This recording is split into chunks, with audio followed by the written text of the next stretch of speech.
sókè, kẹ́mi dìde, fàmí lọ́wọ́ sókè, ìdájú ayé lọ, owó ayé mi jáde, fàmí lọ́wọ́ sókè, bàbá, a máa jẹ́ kó pẹ́, kẹ́mi sókè, kẹ́mi sọ́lá, fàmí lọ́wọ́ sókè, ìdájú ayé lọ.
Thank you for joining. Thank you for joining.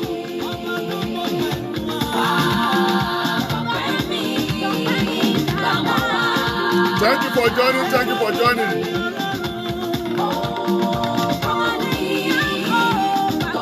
Please, as you are joining, make sure you share the program. Share it to your contacts. Amen. Òkú mi ò lè jẹ́ Ọlọ́run àwọn ogun.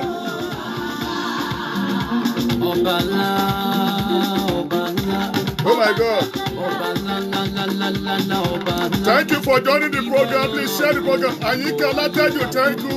Aria Flavor, thank you for joining this program. God bless you. Please share the program to your contacts because we are about to discuss a current issue that is boiling. Wow. Kábíyèsí. Kábíyèsí. Kábíyèsí. Kábíyèsí.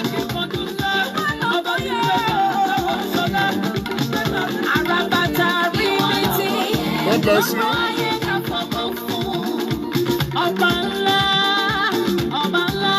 Thank you for joining.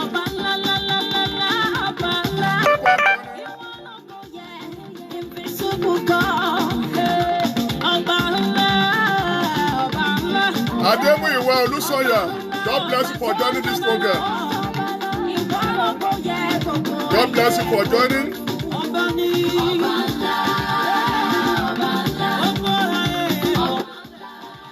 Thank you for joining. Thank you for joining. Wow. Níbi kíbi tó bá ti ń pè mẹ́ta lẹ́ o.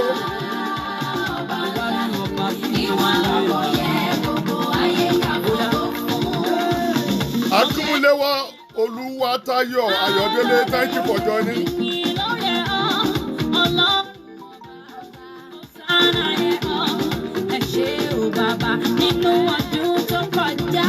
Wow.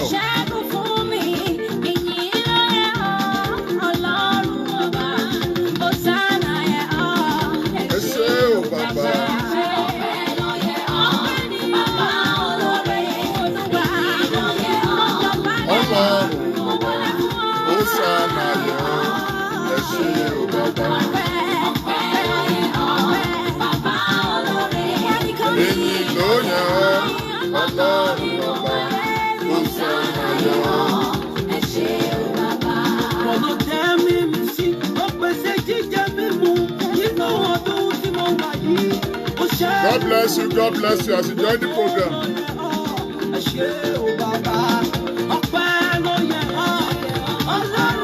Amen.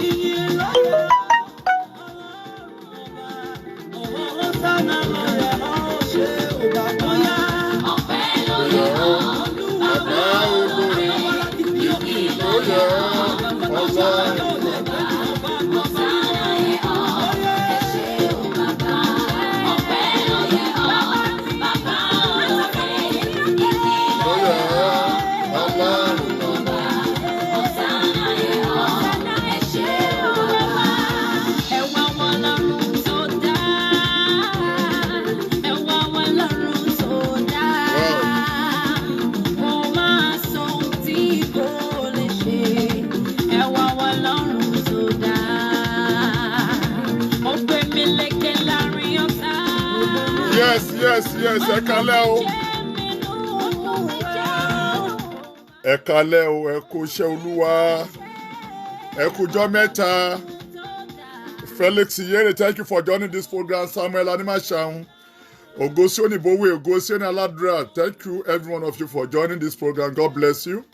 Yes, I fẹ́ really discuss nípa part two, speaking in tongues tí a ṣe kọjá lẹ́nu ọjọ́ mẹ́ta yìí. And I believe that every one of you tí ẹ bá ní cause láti gbọ́ is good, ó máa ṣe wá ní àǹfààní. Ètò yìí wà fún ìdánilẹ́kọ̀ọ́, a máa fi ń dára lẹ́kọ̀ọ́ ni. Yes, a máa ń fi ètò ìdára lẹ́kọ̀ọ́ ni. A máa ń tọ́ láti sọ the truth fún àwọn èèyàn and inspiration word. And please, if you are joining this program, mo fẹ́ sọ nǹkan fún yín, ẹ jọ̀ọ́ nítorí t'Ọlọ́run, a kì í bú èébú nínú program wa. Then kò next week pé kẹ́ ẹ dárúkọ yín nínú program yẹn, ní láti dárúkọ yín. If you are interested, that is why mo yẹ fi WhatsApp number mi síbi àti WhatsApp number so that you can call. You are free to call my WhatsApp number at any time. My number is 240-377-6387. 240-377-6387. So we want to discuss about, last time we discussed about speaking in tongues, especially nínú ẹgbẹ́ ìmọ̀ Kérúbù àti Séráfù. Now I come to realize a lot of callers pumping. They say wọ́n fẹ́ kí n ṣe part 2, and I said okay, because wọ́n láwọn wà okay pẹ̀lú part 1, and I said I will come in on this. I think ọ̀rọ̀ Ọlọ́run is a continuation, kò kí n tán. Bàbá ṣe ń sọ, kò ń tán lẹ́ẹ̀kan náà. It comes just like that. It keep on coming. And this is a very good program for especially the cherubim and seraphim. Àwọn ẹlòmíì ò mọ ìtàn, gẹ́gẹ́ mo yìí máa ń sọ fún yín. Àwọn ẹlòmíì ò mọ ìtàn nípa kérúbù sẹ́ráfù. Àwọn ẹlòmíì kò join ni, àwọn ẹlòmíì ignorantly wọ́n ti fi tan àìmọye èèyàn jẹ ẹ̀dẹ̀ náà dẹ̀ kó àìmọye èèyàn ní ọ̀bẹ jẹ. Wọ́n ti fi búrẹ́dì kọ ẹlòmíì ní ọ̀bẹ jẹ. And so I think I'm here to discuss it with you. You can call on my number if you want to call into the program. Àwọn kan ti sọ pé àwọn during the time of the program. You can equally call it. Tobili Tex, thank you for joining. Amuremi, my daughter in Christ. God bless you. Johnson Lectao, Felix Iyere, God bless every one of you. Please, I want to tell you something. Don't use fake accounts to participate in this program, because tó bá lo fake account, Ọlọ́run ní gbọ́ àdúrà ẹ o, kò ń ṣe pé mo fi ṣépè fún ẹ. We have to be real here. We have to be truthful here. This is my platform. If you don't like the program, go. No problem. No problem. Kò ṣe pa. But fún àwọn tó fẹ́ kọ́ ẹ̀kọ́, pàápàá jùlọ nípa ẹgbẹ́ mímọ́ Kérúbù àti Séráfù, tó dẹ̀ fẹ́ kẹ́kọ̀ọ́ dáadáa nípa Christianity ni mò ń tọ́ láti bá sọ, ni mò ń fẹ́ tọ́ láti ṣe program yìí fún. Lẹ́nu ọjọ́ mẹ́ta, something funny happened after the program. A lot of challenges. Some people said, bàbá ẹ fẹ́ tọ́ láti bá Kérúbù Séráfù jẹ́ bàbá kí ló dé ẹ fẹ́ tọ́ àṣírí àwọn Kérúbù Séráfù yìí pé ṣe mọ̀ pé àṣírí wòlíì wà láàrin àwọn wòlíì, all this stuff. Then I think I have to tell the person, oh wrong. Me, criticize Kérúbù and Séráfù. I'm part of Kérúbù and Séráfù, and you should all know that I take a great part in Kérúbù and Séráfù. But bí àwọn kan ṣe ń ṣe, ó là ń sọ nípa ẹ̀. I think we have to call ourselves to order. Even bàbá ará àta tó lè pè wá sí order pé what you people are doing is wrong. Ẹnìkan láti máa bẹ̀rẹ̀ sí sọ̀rọ̀. I know mo mọ̀ pé ọ̀rọ̀ tí mò ń sọ náà máa hit àwọn kan. Some people may not like it, some people may like it, but I thank God àwọn tó like it wọ́n take time wọn láti inbox mi pé we love what you are saying, we love what you are doing, but àwọn tí ò like it bó ṣe maybe because of their primitive senses olóyè kan sọ ọ̀rọ̀ bẹ́ẹ̀, because like I always tell people, Kerubu and Serafu is a Christian church. It's not a cultism church. And I think I've been saying all the Motin Sowa for past how many years now? I think over 30 years. Motin Sowa Kerubu and Serafu is not cultism. It's not the way you people think it is. Kerubu and Serafu is a pure Christian. They are pure Christianity. They are pure Christian. So don't be deceived by anybody that says maybe there's another language, there's another thing we need to call Kerubu and Seraphim. And open last time, mo jẹ́ tí mo sọ̀rọ̀ last maybe tẹ́ bá lọ part 1 program mi, mo jẹ́ kẹ́ understand pé Moses Orimolade tí wọ́n la ṣe, mo jẹ́ kẹ́ understand pé Moses Orimolade is an evangelist. He preached the word of God. He used his Bible. He used his Bible. He preached the word of God to the Gentiles, to unbelievers, to the witches and wizards, to any kind of people we can think of. So, if anybody is saying today that Kerubu and Serafu maybe it's another denomination, is not part of Christianity, that person is making a mistake. Kerubu and Serafu, Christian ni wá, and we are purely Christian. Ìtú yóò dẹ̀ sọ fún mi pé bàbá ẹ má máa sọ kí Kerubu má bàa pínyà. No, Kerubu kankan ò ní pínyà. If you don't like what I'm doing, just go. The truth is that I have to tell you the truth. Mo láti sọ̀rọ̀ tọ́ fún yín. Nípa Kerubu and Serafu, and àwọn nǹkan tó bàjẹ́ tó sì kó virus bá Kerubu and Serafu mo tún aládi chipping mo mọ̀ pé àwọn kò lè wà happy pẹ̀lú ẹ̀ náà, but I will keep on saying it, you get it. So mo tún aládi chipping, for instance èdè ẹ̀mí sísọ, I talk much about èdè ẹ̀mí sísọ, and mo dẹ̀ ń jẹ́ kẹ́ ẹ mọ̀ whether you believe me or not, majority of people máa ń lọ kọ́ èdè ni, wọ́n máa ń lọ kọ́ èdè ẹ̀mí sísọ ni, and again lówó eléyìí wọ́n máa ń kọ́ èdè ṣe àwọn kan wà tó specialize láti máa kọ́ àwọn èdè yẹn, wọ́n á lọ kọ́ àwọn èèyàn ní èdè yẹn. Lómi máa ń kọ́ àwọn èèyàn kan lọ sí ibì kan, wọ́n máa lọ kọ́ wọn ní èdè, and that is not the truth of the spirit, because the truth of the spirit come from the heart, you see, ó wá láti inú ọkàn. Ẹni tó bá ní ẹ̀mí mímọ́ ẹni tí ẹ̀mí mímọ́ bá ń lò ló lè gbé ẹ̀mí Ọlọ́run wọ̀, ló lè sọ èdè. Tí o bá ní ẹ̀mí mímọ́, you are a fake.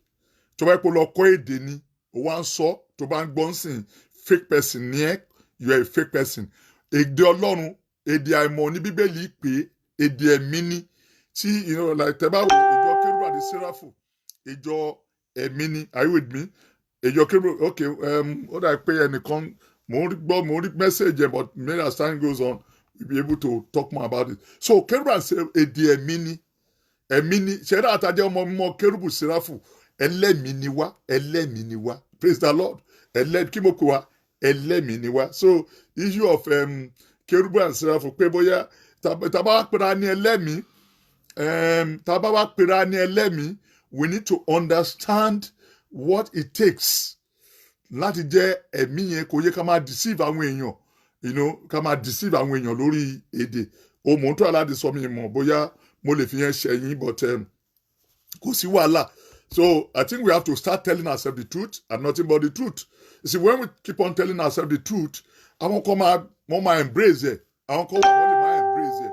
That is no problem, but like somebody tell me the other time, pé bàbá, even tẹ́ bá sọ ju eléyìí lọ, àwọn tí ò ní gbọ́ ni ò ní gbọ́. But àwọn kan wà tó máa gbọ́. Àwọn kan wà ní ẹgbẹ́ Kerubu lẹ́nìí, tó wà nínú ẹgbẹ́ Serafu ní èní tó jẹ́ pé they have a very serious. Thank you, Ade Solomon. Thank you for joining. Ṣòye sìn. Àwọn kan wà ní ẹgbẹ́ ìmọ̀ Kerubu tó jẹ́ pé tó fẹ́ join ẹgbẹ́ ìmọ̀ Kerubu and Seraphim tó jẹ́ pé àwọn nǹkan báyìí ló mú wọn sá. Tó fẹ́ máa wọṣọ funfun bíi tiwa. Nǹkan báyìí ló mú wọn sá, náà ń sá. They are running for it because they are like ṣe ẹgbẹ́ àwọn máa ń pè especially àwọn aláṣọ ara, wọ́n máa ń sábà pé ẹ̀yìn tó jẹ́ pé oníṣègùn yìí ní ẹ̀yìn tó jẹ́ pé ẹ̀wà nù ẹgbẹ́ awo. Mo ti ẹ̀mọ church kan tó jẹ́ pé wọ́n máa ń really criticize àwọn aláṣọ fún especially Kerubu and Seraphim. Wọ́n máa ń criticize wa gan, like saying, you know what, wọ́n lè sọ pé our people white garment here, they are not pure white garment because they are large. Mo rántí alàgbà kan tó sọ̀rọ̀ ó sọ nípa kérúbù ìfẹ́ tó ṣèwé fún ìwé tó ṣe ó tó yìí ìwé tó ṣe fún ó ṣèwé ńlá fún kérúbù and seraph tó ó gbà wá dànù ìpè kọ́ máa sùn mọ́ àwọn kérúbù o wípé èṣù ni wọ́n o wọ́n ń ṣẹ̀mí ọlọ́run náà ń lò ó irọ́ ni wọ́n ń pa o iná this stuff so gbogbo kí ni àwa ń gbọ́ and tabadẹ wa ń gbọ́rù nǹkan báyìí tí a bá wá jókòó ẹ jẹ́ bí ìwé bàbá tẹ̀lé pé kílókò àti láti máa bára wa sọ ìtọ́jú òótọ́ ọ̀rọ̀ bíbélì dẹ̀ sọ́nà ọ̀rọ̀ ẹ̀ ó ní ìwọ má ṣe bá alàgbà wí ṣùgbọ́n gbà wọ́n ní ìmọ̀ràn èmi ní láti sọ fún yín nípa ẹgbẹ́ mímọ́ kérúbù àti séráfù and àwọn mistakes tí ẹ̀ ń ṣe tó jẹ́ pé àwọn èèyàn fi ń sá like last time ìyá kan pè mí láti Amẹ́ríkà bíbá ẹ pé she want to leave kérúbù àti séráfù in fact ìyá yẹn sọ pé àti denomination míì ló fi bọ́nu kérúbù àti séráfù pé bet bóun ṣe rí bí kérúbù and séráfù ṣe ń lọ it's like it's not good there is a lot of problem that is involved and somebody like us need to come out and say no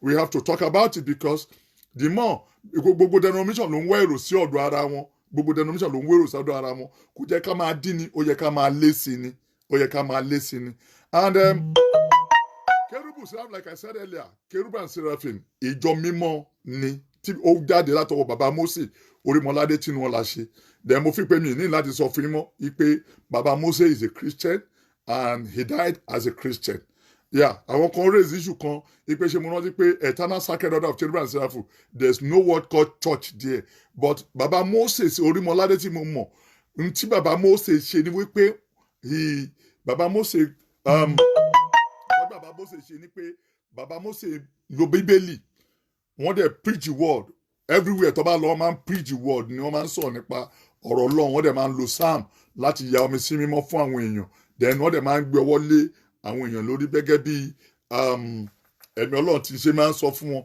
so issue pé kérúbù and séráfù is not white garment is not a Christian is out of the whole sin they are purely white garment church they are purely white garment church so like I'm saying anybody that criticize kérúbù and séráfù wọn ò mọ tó ń criticize ni kò lè sí ní kí a máa ní bad eggs among us kò lè sí kí a máa ní àwọn èèyàn burúkú láàrin wa we always have it and moreover gbọ́dọ̀ program ẹni ọ̀rẹ́ mi kan tí mo wù tó ń sìn ibi tá tẹ lẹ́ni tó tiẹ̀ mọ́ ok jẹ́ ń gbé kọ́ iná jẹ́ ń gbé kọ́ rẹ̀ ya hello ya ẹ kalẹ́ o ẹ kalẹ́ máa o èmi ni ẹ mà ta ló ń sọ̀rọ̀ mà ok ṣé ẹ fẹ́ dárúkọ yín. ok ẹ jẹ́ kí n máa gbọ́ yín. nípa ẹ̀ ni pé lórí ọ̀rọ̀ èdè tẹ́ ń sọ yẹn ni sà. ok mò ń gbọ́. mo fẹ́ bẹ̀rẹ̀ pé èdè tí wọ́n máa ń sọ yẹn. yá. àwọn tó máa ń túmọ̀ ẹ̀ ṣé lóòótọ́ ni wọ́n mọ̀ túmọ̀ èdè tí wọ́n ń sọ yẹn sà. ok àwọn kan ok tí wọ́n bá ń sọ èdè bá mi lọ sínú ìwé 1 Corinthians chapter 14 verse 27 and 28 àwọn tó bá ní nǹkan tẹ́ntẹ́ mo fẹ́ fún yín ní verse kan tó bá kìkì ní ẹ̀ but mo fẹ́ fún yín láwọn clue kan nǹkan tẹ́ ń bẹ̀rẹ̀ sí ni pé ẹ tọrọ ẹ bèrè náà kí n gbọ́. mo ní irú àwọn tí àná ẹ̀ka táwọn ṣẹlẹ̀ wọ́n ṣe máa ń sọ èdè yẹn tó máa ní wọ́n ń sọ èdè pé ẹnìkan ò lè túmọ̀ ẹ̀ tẹ́lòmíì máa túmọ̀ ẹ̀. mo ní ṣé tòótọ́ ni àwọn tó ń túmọ̀ ẹ̀ yẹn ṣé tòótọ́ ni wọ́n gbọ́ èdè yẹn. Okay, thank you very much. Let me clear it very clearly. Dídé Bíbélì fìdí ẹ̀ múlẹ̀ yìí pé àwọn kan lè máa sọ inú ìwé 1 Corinthians chapter 14 verse 20 kí ló ti bá mi kà. If any man speak in an unknown tongue. Tí ẹnìkan bá sọ̀rọ̀ nípa èdè àìmọ̀. Let it be by 2. Kó jẹ́ ẹni méjì.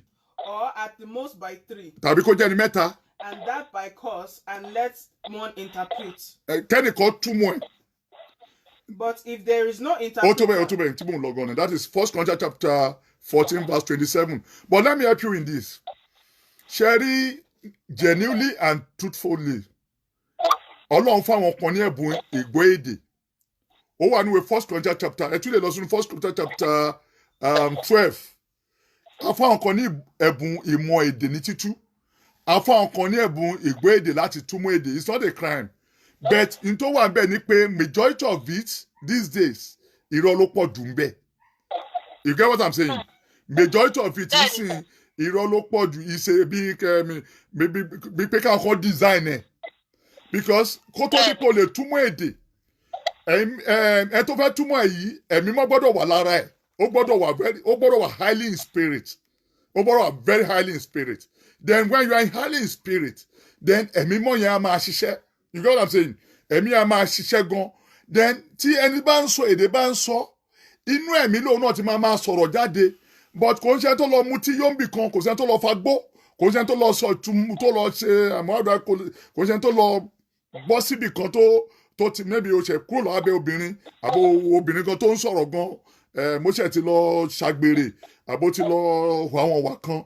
I mean, wá kò bọ́ sí orí kìíní, kò bí ipò ti ní àwọn idea, àbò ti ní àwọn àṣírí kan, òwá bẹ̀rẹ̀ sí ń sọ èdè, wúrúwúrú bẹ̀rẹ̀ sí ń sọ ẹnìkan máa ń túmọ̀. Ó possible kò jẹ́ pé irọ́ ló wà ń bẹ̀ because most of it, torí ẹ̀ máa ń sọ fáwọn èèyàn pé majority of people wọn ò ń wá time láti kọ́ ẹ̀kọ́, láti ní ìmọ̀ dáadáa. Most of àwọn kérúbù àwọn tó ń ṣiṣẹ́ yìí, wọn ò ní ìmọ̀ dáadáa. Ẹ ló máa ṣe wá ń bẹ̀. Bẹ́ẹ̀ni sà. So wọn ò ní ìmọ̀ dáadáa. Ìmọ̀ yẹn máa ń sọnù nínú ayé wọn. They don't see way and manner tí àwọn èèyàn fi ń ṣe. You get what I'm saying? It's far different from the way. Kò ṣe gbogbo ọlọ́mọ tún mọ èdè, especially inú ẹgbẹ́ ọmọ Kérúbù àti Séráfù, gbogbo wọn kọ́ ni, gbogbo wọn tá bá kọ́ almost 100% àwọn èèyàn jọ tí wọ́n gbọ́ ìtumọ̀ ní òtítọ́. Kò ń ṣe èdè tó lọ kọ́ because àwọn èdè kan wà ní Kérúbù tó yẹ kí wọ́n lọ kọ́ ni. Wọ́n máa ń kọ́ àwọn kan, especially máa ń kọ́ àwọn obìnrin kan sílẹ̀. Wọ́n lè máa kọ́ wọn ní èdè Indian, ọkọ máa kọ́ wọn ní àwọn èdè kan, ọkọ máa kọ́ wọn ní èdè Lárúbáwá. Tó bá jáde wọn máa sọ, kò ń ṣe irú nǹkan tí mò ń sọ nìyẹn. That's not the kind of spirit I'm talking about. Fake spirit làwọn yẹn. Yes ma. Yeah. Nǹkan tó jẹ́ kí ọmọ béèrè ọ̀rọ̀ yẹn ni sà. Okay. Àwọn kan wọ́n máa sọ èdè tápà. Okay. Okay. Ṣé understand? Wọ́n máa sọ èdè tápà. Okay. Àwọn olùtúmọ̀ tí wọ́n gbọ́ tápà yẹn wọ́n dẹ̀ láwọn ń fi torí ọ̀tọ̀ ní nǹkan tó máa sọ, ọ̀tọ̀ ní nǹkan tó máa tú. Okay. Ṣé ẹ̀jẹ̀ pé wọ́n lè mọ̀ bóyá gbogbo wa máa gbọ́ tápà nínú èdè tẹ́ inú mi dùn lórí ọ̀rọ̀ èdè tẹ́ ń sọ yìí. Okay. Torí oríṣiríṣi là ń rí gẹ́gẹ́ bí àwọn aláṣọ funfun. Okay. Ṣálá alájọ fún ní? Ṣé alájọ fún ní? Bẹ́ẹ̀ni sà. Okay, go ahead. Good. Go ahead. Nínú àwọn èdè irú èmi tí mo bá yín sọ̀rọ̀ yìí. Okay. Èmi gbọ́ tápà. Okay. Good. Mo ti wá ní oríṣiríṣi tó ń ṣe. Okay. Ọ̀tọ̀ nìkan tí onítọ̀hún yẹn máa sọ. Okay. Ọ̀tọ̀ nìkan tó máa sọ. Okay. Mo ti wá ń wá lórúkọ nígbà láti béèrè irú ọ̀rọ̀ yẹn pé ṣé gbogbo wọn lọ́gbọ̀ọ́. Gbogbo wọn kọ́ ló gbọ́. Like I tell you, ṣe mo di sọ́mọ́ ọ̀hún are you with me? Ṣe rí most of àwọn tó láwọn ń sọ èdè irọ́ ló pọ̀ jù. Tá bá kọ́ 100% àwọn èèyàn dúró, tá kó wọn dúró. Àwọn tó gbọ́ ìtumọ̀, hardly lè máa fi rí 98% tó gbọ́ ìtumọ̀. Ẹni tó fà á rèé, kò yẹ kó mo fi bú wọn. Tá bá kó almost 100% àwọn èèyàn jọ, àwọn tó gbọ́ ìtumọ̀ lè má di 2% lọ. Torí lè gbọ́. So yes, ṣe rí these days irọ́ ti pọ̀ jù, irú thank God ẹ̀yin gbọ́ tápà, wọ́n dẹ̀ sọ tápà lẹ́gbẹ̀ẹ́ yín ẹ̀gbọ́n tó ń sọ. That close that irú èèyàn bẹ́ẹ̀ 419 ni kò ń ṣe olóòótọ́. And tẹ bá dẹ̀ study irú èèyàn tẹ́ ń sọ ìyẹn rí pé ìwà wọn kò ní bá Christianity lọ. And ẹ̀mí sísọ̀kalẹ̀ nínú church, nínú congregation tàbí nínú church wípé maybe à ń ṣe ìsọjí, bóyá à ń ṣàríyá, bóyá àwànú ẹ̀mí, bóyá pastor ń preach ọ̀rọ̀ Ọlọ́run, bóyá nǹkan kan ń ṣẹlẹ̀. Ẹ̀mí wọn tó bá yẹ pé nǹkan tí wọ́n ń ṣe ní present time yẹn, ẹ̀mí ẹ̀ máa sọ̀kalẹ̀ sí anybody, kò matter bóyá o ti gbédè rí àbò ti lọ church rí. Unlike most of white garment church, wọ́n kọ́ àwọn kan sí set kọ́ ẹ̀yìn ti wà okay. Àwọn náà máa ń túmọ̀ ní gbogbo every Sunday, every week tó bá fẹ́ ṣe kínní. No, anybody lẹ́mọ́ lè bàlẹ́ lórí. Tó bá dẹ̀ bàlẹ́ lórí, a máa sọ èdè àìmọ̀. Èdè àìmọ̀ yẹn tí olùdásílẹ̀ church wọn tàbí wòlíì tó wà nínú church wọn, tóun náà bá wà nínú ẹ̀mí ní tòótọ́ tó bá wà nínú ẹ̀mí, ṣe ń gbọ́ mi sìn, òun náà máa yẹ kí ni o, a máa gbọ́ ohun tó ń sọ kétékété, kò ní sí irọ́ ń bẹ̀. But majority of churches these days, majority of them, they are all liars. Àwọn ẹlòmíì even nǹkan mọ̀ye máa ń sọ sí, àwọn ẹlòmíì lọ ń kọ́ kinní yẹn, wọ́n máa lọ ń kọ́ èdè yẹn ni, wọ́n máa lọ ń kọ́ èdè, wọ́n máa lọ ń wádìí èdè, wọ́n máa lọ ń wọ́n even ẹlòmíì ti torí èdè lọ sórí òkè, ẹlòmíì lọ ti torí èdè lọ sí chọ́ọ̀chì. Maybe àwọn máa ń bìlí pé èdè tí wọ́n ń sọ yẹn, are you with me? Wọ́n máa ń bìlí pé èdè tó ń sọ yẹn kọ́, ìpèdè yẹn rí gan, pé ẹlòmíì bóyá iṣẹ́ mọ̀, and tẹ́ bá dẹ̀ study ẹ̀ dáadáa, kò ń ṣe truly kò ń ṣe ẹni tó because bíbélì sọ pé ká wádìí ohun gbogbo dájúdájú ẹni láti make sure pé ìwọ tó bá fẹ́ wà nínú church bẹ́ẹ̀ àfi tó bá yẹ pé ó kọ̀ wọ́n kó máa lọ tájì church kọ̀ wọ́n ànọ̀rọ̀ church kò yẹ kó kọ̀ wọ́n láti lọ sí church tí ẹ̀mí Ọlọ́run bá wà tí ẹ̀mí Ọlọ́run bá wà dáadáa ló yẹ kí wọ́n máa lọ kò yẹ church just any church ibi tó ti ń sọ oríṣiríṣi èdè eléyìí kọ́ lè dé sí with èdè ìranù tó ní ìyẹn náà lè dé nísìnyí pẹ̀lú gbogbo èdè àmọ̀rọ̀wà àwọn kan sì wà lọ́ndà training àwọn tó wà lọ́ndà training à ń pè wọ́n ní alóore àwọn alóore yẹn wọ́n wà lọ́ndà ní a máa pè wọ́n ní tó bá pé èdè òyìnbó wọn máa pè wọ́n ní washmen and washwomen àwọn yẹn maybe wọ́n kọ́ṣẹ́ wòlíì ni kò ṣe pé wọ́n mọ̀ nípa èdè ṣètúrọ̀ tí mo sọ sí àwọn yẹn ń kọ́ṣẹ́ wòlíì kò ṣe pé wọ́n mọ̀ nípa èdè so èdè ní sísọ if you are not spiritually inclined if the power of God is not in your soul if the zeal of God is not in your body tó bá sọ èdè irọ́ ló ń pa fúnra ẹ̀ irọ́ gidi ló ń pa so ẹni tó bá ń sọ èdè irú ìtẹ́ ló ń sọ tápà ń sí tí ó gbọ́ tápà bọ̀ ó dẹ̀ ń túmọ̀ bí tápà kẹmọ̀ pé irọ́ ló ń pa irú church yẹn tẹ́ bá ti mọ̀ ń bẹ̀ ẹ kúrò ń bẹ̀ kò sẹ́ṣẹ̀ praise the Lord are you with me? Yes, sir. So kò sí ẹ̀ṣẹ̀ fún irú èèyàn bẹ́ẹ̀ you just have to live and that is it ṣé mo take up ẹtún ní mi ìdájú fẹ́ béèrè. Mo ní ìkejì tí mo fẹ́ béèrè ní sà. Okay. Irú bẹ́ẹ̀ ṣe sọ pé tí ẹ̀mí Ọlọ́run bá bá lẹ́yìn tó nítòun yẹn ń sọ èdè. Yeah. Ǹjẹ́ ó pọ́sibù tí onítòun yẹn tó bá túra? Ǹjẹ́ ó pọ́sibù kó mọ orí èdè tó sọ sà?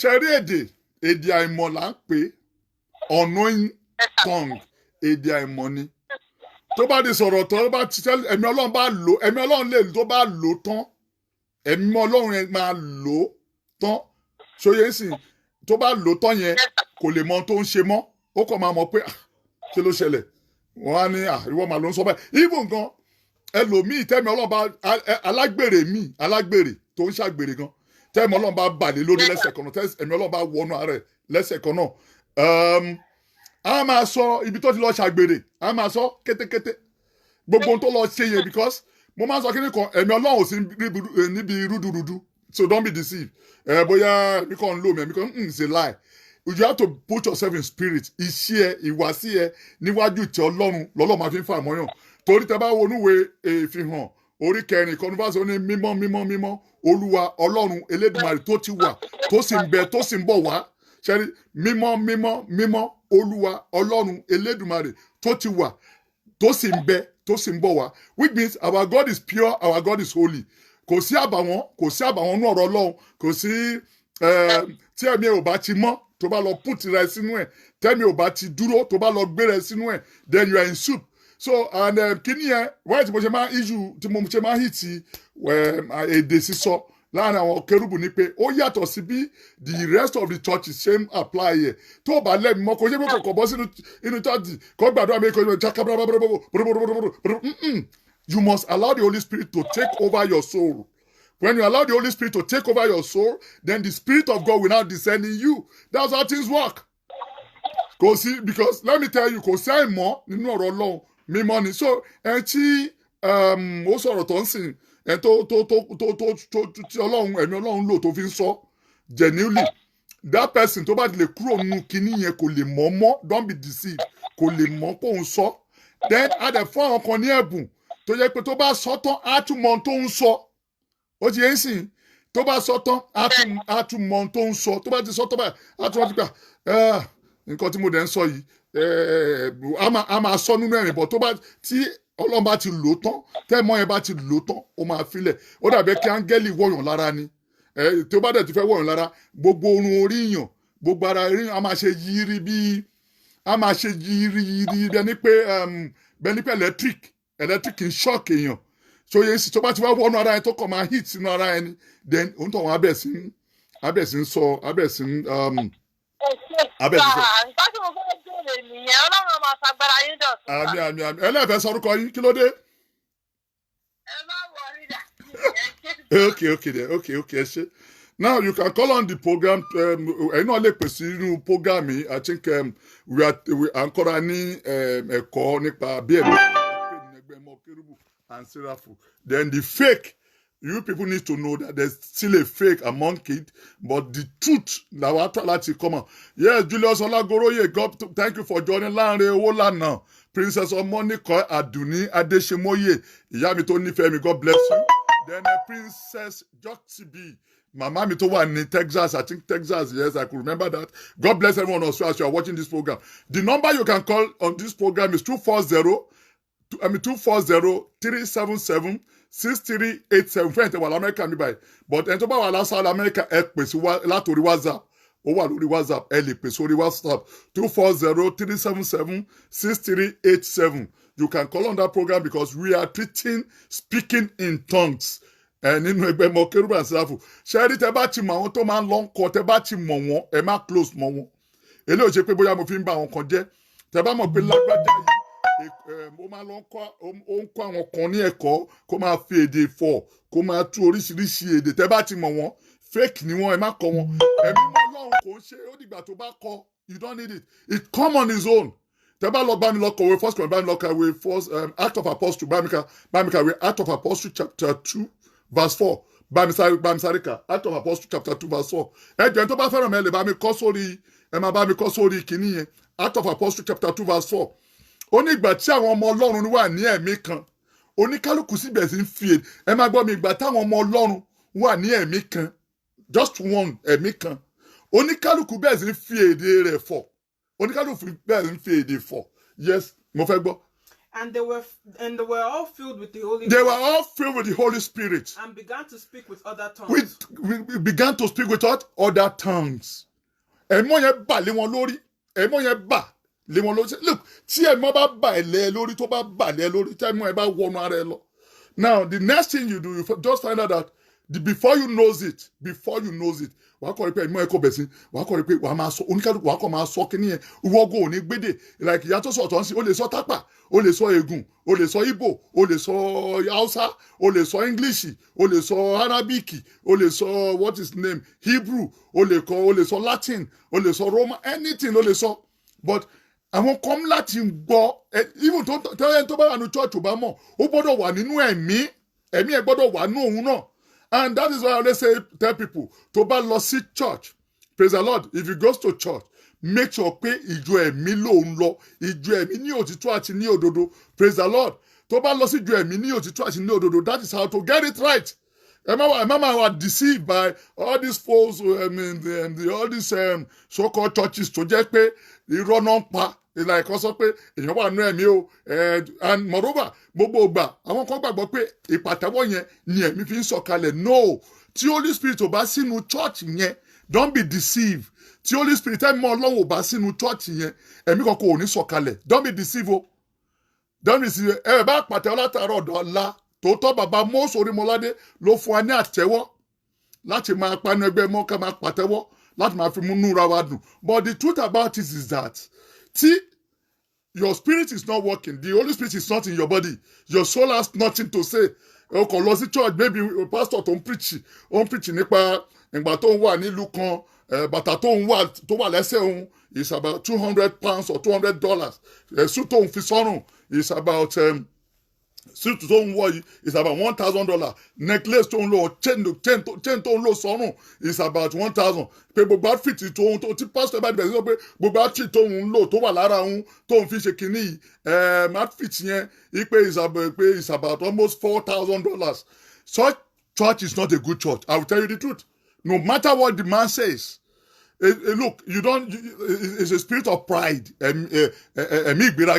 See, when you want to say something, see, pastor bá ti ń sọ bẹ́ẹ̀, tó bá wá jẹ́ pé mi wá lù ẹ́ níbẹ̀ nítorí pé pastor ẹ̀ ń sọ̀rọ̀, owó tí pastor ẹ̀ ń sọ ní pẹ̀yìn lẹ̀mí tó ń lù ẹ́ kò ń ṣẹ̀mí Ọlọ́run. Don't be deceived. Like I always tell people, àwọn ẹlòmíì tí mú pastor wọn bí Ọlọ́run, you don't need to take your pastor as a God.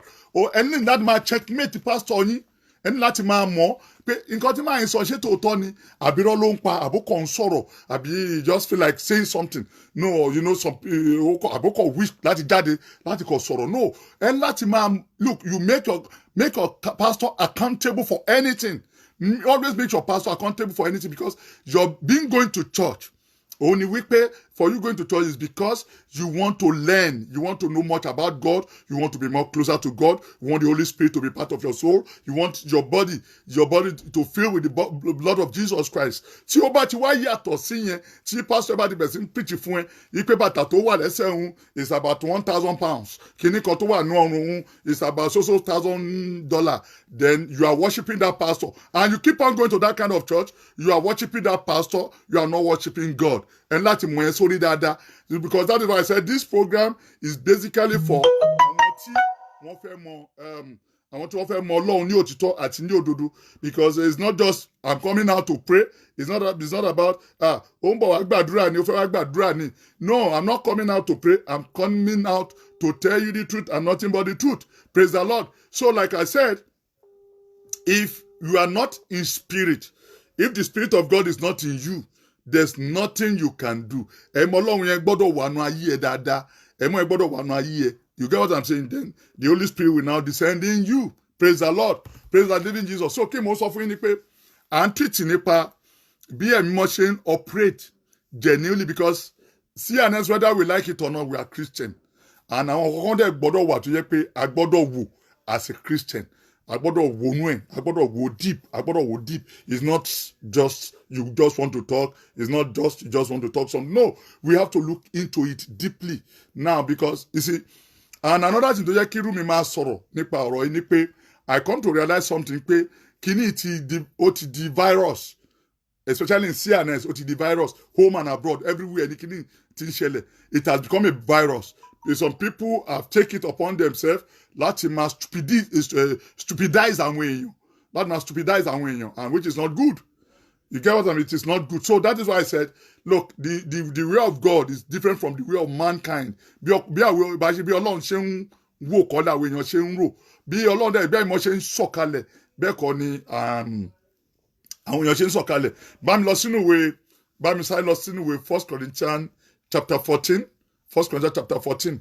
Praise the Lord. Bá mi lọ sínú ìwé 1 Corinthians chapter 14 verse 28. Kí ló ti wí? Bá mi lọ sí 1 Corinthians chapter 14 verse 28. You can call on this program. You are free to call on my program 240-377 240-377-6387. Call me on WhatsApp. Níbi kí ló bá ti ń pè. You are free to call. Please share this program to your contact. Help me to share the program to your contact.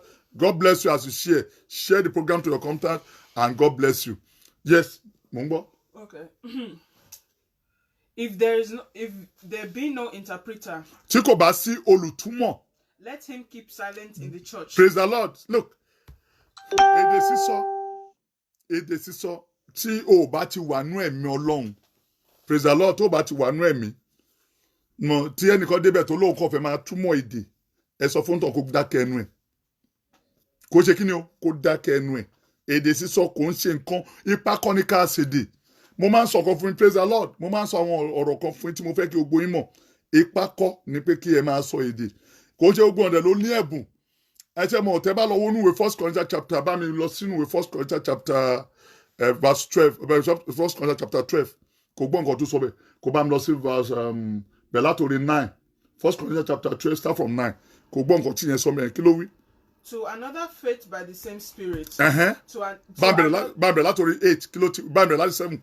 Bàbẹ̀rẹ̀ láti 7.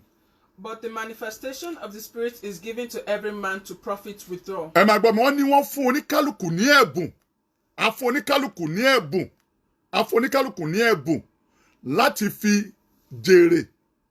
It's a gift of the Holy Spirit. Láti fi jèrè ọkàn sí ìlànà Ọlọ́run. Tẹ̀síwájú. Okay. For to one is given by the Spirit the word of wisdom. A fún àwọn kan ní ọgbọ́n ìmòye.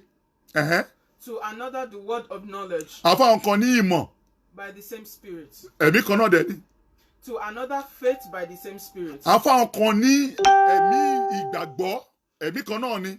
To another the gift of healing by the same Spirit. A fún àwọn kan ní ìmúniláradá. A fún àwọn kan ní ìmúniláradá kó gbàdúrà síyàn kó dẹ̀ gbọ́ lé lórí kí ara rẹ̀ dá nípa ẹ̀mí kan náà ni. Tẹ̀síwájú. To another workings of miracle. Àwọn ẹlòmíràn fún ọ ní iṣẹ́ ìyanu ní ṣíṣe. To another prophecy. To another discerning. Èmi prophecy yẹn ni pé kéèyàn sọ ọ̀rọ̀ kó dẹ̀ ṣe bẹ́ẹ̀. Kéèyàn sọ̀rọ̀ prophecy ipe ìwọ tó ń gbọ́ program ní orúkọ ńlá Jésù ó dẹ̀ máa dáa fún ẹ bẹ́ẹ̀. Yes, ẹ̀bùn ni, yes, tẹ̀síwájú. To another different kinds of tongues. Àfáwọn ẹlòmí ní ìmọ̀ ẹ̀mí yàtọ̀. Verse wo ni? Verse 10. That is verse 10. Ìmọ̀ ẹ̀mí yàtọ̀. Àfáwọn kò ṣe é dáwọn kan wà tó yẹ pé a fún ní ẹ̀bùn ìmọ̀ ẹ̀mí yàtọ̀. Ẹ̀mí ni tí ẹlòmí bá ń sọ èdè báyìí tó bá ń sọ̀rọ̀ àbí tó bá ń nìkan tó bá jẹ́ nìkan tó wà nú ẹ̀mí tó bá ti wù báyìí. Ṣé tòótọ́ nìkan tí lágbájá ń sọ ṣá? Ṣé tòótọ́ nìkan tó ń sọ? Ṣé tòótọ́? No. Mi ìbílí pé nǹkan tòótọ́ ló ń sọ. Tẹ́mi ẹ bá sọ pé kò right kúrò ńbẹ̀ kò sẹ́ mọ́ ńbẹ̀ yẹn. Àfáwọn kan ní ìmọ̀ ẹ̀mí yàtọ̀. That is the first question. Okay, jẹ́ níbo yẹn. Yeah, hello. Ẹ kálẹ̀ o. Program tí ẹ ṣe nípa ìfèdèfọ̀. Okay. Kí àyẹ̀sà àti kìrìsìtẹ́nì. Okay. Bẹ́ẹ̀ kankan ni sà. Okay, kí ni ìbéèrè tí Mo ní yín o? ṣé àwọn òfìdí. Okay sà, àwọn ìfèdèfọ̀ yẹn fẹ́rẹ̀ pé ṣé lóòótọ́ ni ó rí but mo ka kankan lórí Facebook ní ọwọ́ ọ̀sán yìí nípa speaking in tongue pé Jésù fún àwọn disciple ẹ̀ ní ìgbé tó fẹ́ gba speaking in tongue ó ní kọ́kọ́ ṣe baptism. Okay. After the baptism wọ́n ṣe fún wọn ní ìfèdèfọ̀ ó sọ kalẹ̀ fún wọn wọ́n á ní kọ́ jáde káàkiri gbogbo ilẹ̀ àgbáyé kọ́ bẹ̀rẹ̀ sí ìfèdèkò tó gbó èdè káàkiri ìlú yẹn àwọn bẹ̀rẹ̀ sí yé wọn. Okay. So wọ́n á gbogbo àwọn kékeré àìsàn tó èdè fọ̀ lẹ́nì without baptism ṣé èdè wọn yẹn ṣé ó rí òní àbí wọ́n dágbọ́n sí. Okay, ṣé ẹ ti lọ ṣé kí n sáré put in two? Ṣé kí n put in two? Ti lọ sà. Ṣé ẹ ti sọ̀rọ̀ tán? Bẹ́ẹ̀ni sà. Okay, ṣé mo lè cut yẹn fún ẹlòmíì kò wọlé? Mi ì sọ̀rọ̀ tán o. Okay, ẹ ti sọ̀tọ̀ okay. Now, ṣé ẹ lè sọ̀rọ̀ lọ. Okay, jẹ́ máa sọ̀rọ̀ lọ. Okay. Ṣé èdè sísọ? Are you with me? Ẹ̀mí mọ́ Ọlọ́run ni. Are you with me? Kò yẹ kó jẹ́ bí ẹ̀ṣẹ̀ ṣùgbọ́n àwọn kan 419 ni wọ́n.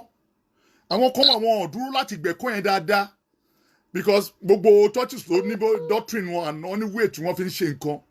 Tó bá ń sọ èdè tí ò bá ti ń ṣe ti Ọlọ́run wàá mọ̀. Àmọ́rọ̀ like you said, you talk about baptism. Most of àwọn tí wọ́n jẹ́ Kérúbù and Séráfù, majority of them are not baptized. She get me? You have to listen. We can like Jesus Christ baptize people in the spirit. We can equally baptize them with water. Ẹgbẹ́ àwọn Christian ṣe ní ayé òde ìsìn. Then ẹlòmíì a máa baptize àní kó máa lọ iṣẹ́ kiri. But nípa èdè sísọ, ẹ̀mí Ọlọ́run ló ń sọ̀kalẹ̀ síyàn ní ara bet.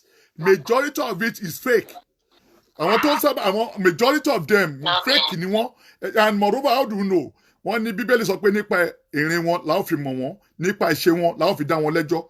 Ìrìn wọn lẹ máa fi mọ̀ pé ṣé lágbájá ìṣe fake, ṣé tàmàdò ṣé oní òótọ́ ló ń sọ. See, all this one, if you can, tí wọ́n bá lè fi ẹ̀mí darí ọ̀rọ̀ ara ẹ̀ láti mọ bóyá irọ́ náà ń pa o, bóyá òótọ́ náà ń sọ, wọ́n á mọ̀ fúnra wọn. Then tó bá dẹ̀ ti wá mọ̀ tiẹ̀ láti correct ẹ̀. Ṣé mo ti wà clear nípa yẹn? Now, kí ni nǹkan tó tún? Ẹlẹ́ẹ̀kejì. Yes. Nípa Holy Spirit. Okay. Wọ́n tí èèyàn bá dúpọ̀ ní Kristẹni, èèyàn lè rí ìmísí Ọlọ́run. Ṣé ó possible? Because some churches wọ́n ní ẹ̀pẹ̀ because ilé ìwé tí ní ẹ̀mí Ọlọ́run kò ní ọ̀jọ́ kó participate in any other thing in the church. Ọ̀hún ti dáko yẹ tí wọ́n ti ní ìmísí Ọlọ́run láti máa ṣe gbogbo nǹkan. And Kérúbù àti Séráfù ti máa ń lọ, wọ́n máa ń fèdè fọkàn, èdè kan ní wọ́n tàn wọ́n máa repeat constantly. Wọ́n kò ṣe é dè yẹn, wọ́n dẹ̀ wọ́n tó dẹ̀ túmọ̀ èdè yẹn. Wọ́n máa túmọ̀ èdè tó lè túmọ̀ sí ìgbà but the same word ló tàn ń pronounce jáde. Ṣé rí mo ti sọ fún yín tí èèyàn bá ń sọ èdè tó ń sọ pé ha tí olùdẹ kí lórúkọ ẹ̀ tí ẹni tó ń túmọ̀ sọ pé nǹkan tó ń rè tó tún pé ha irọ́ ló ń pa 419 ni. Ṣó ṣe é sì tí èèyàn bá dé tí ẹ̀mí wọn bá ẹlẹ́sìn tẹ́mi wọn bá lóyún kò yẹ ha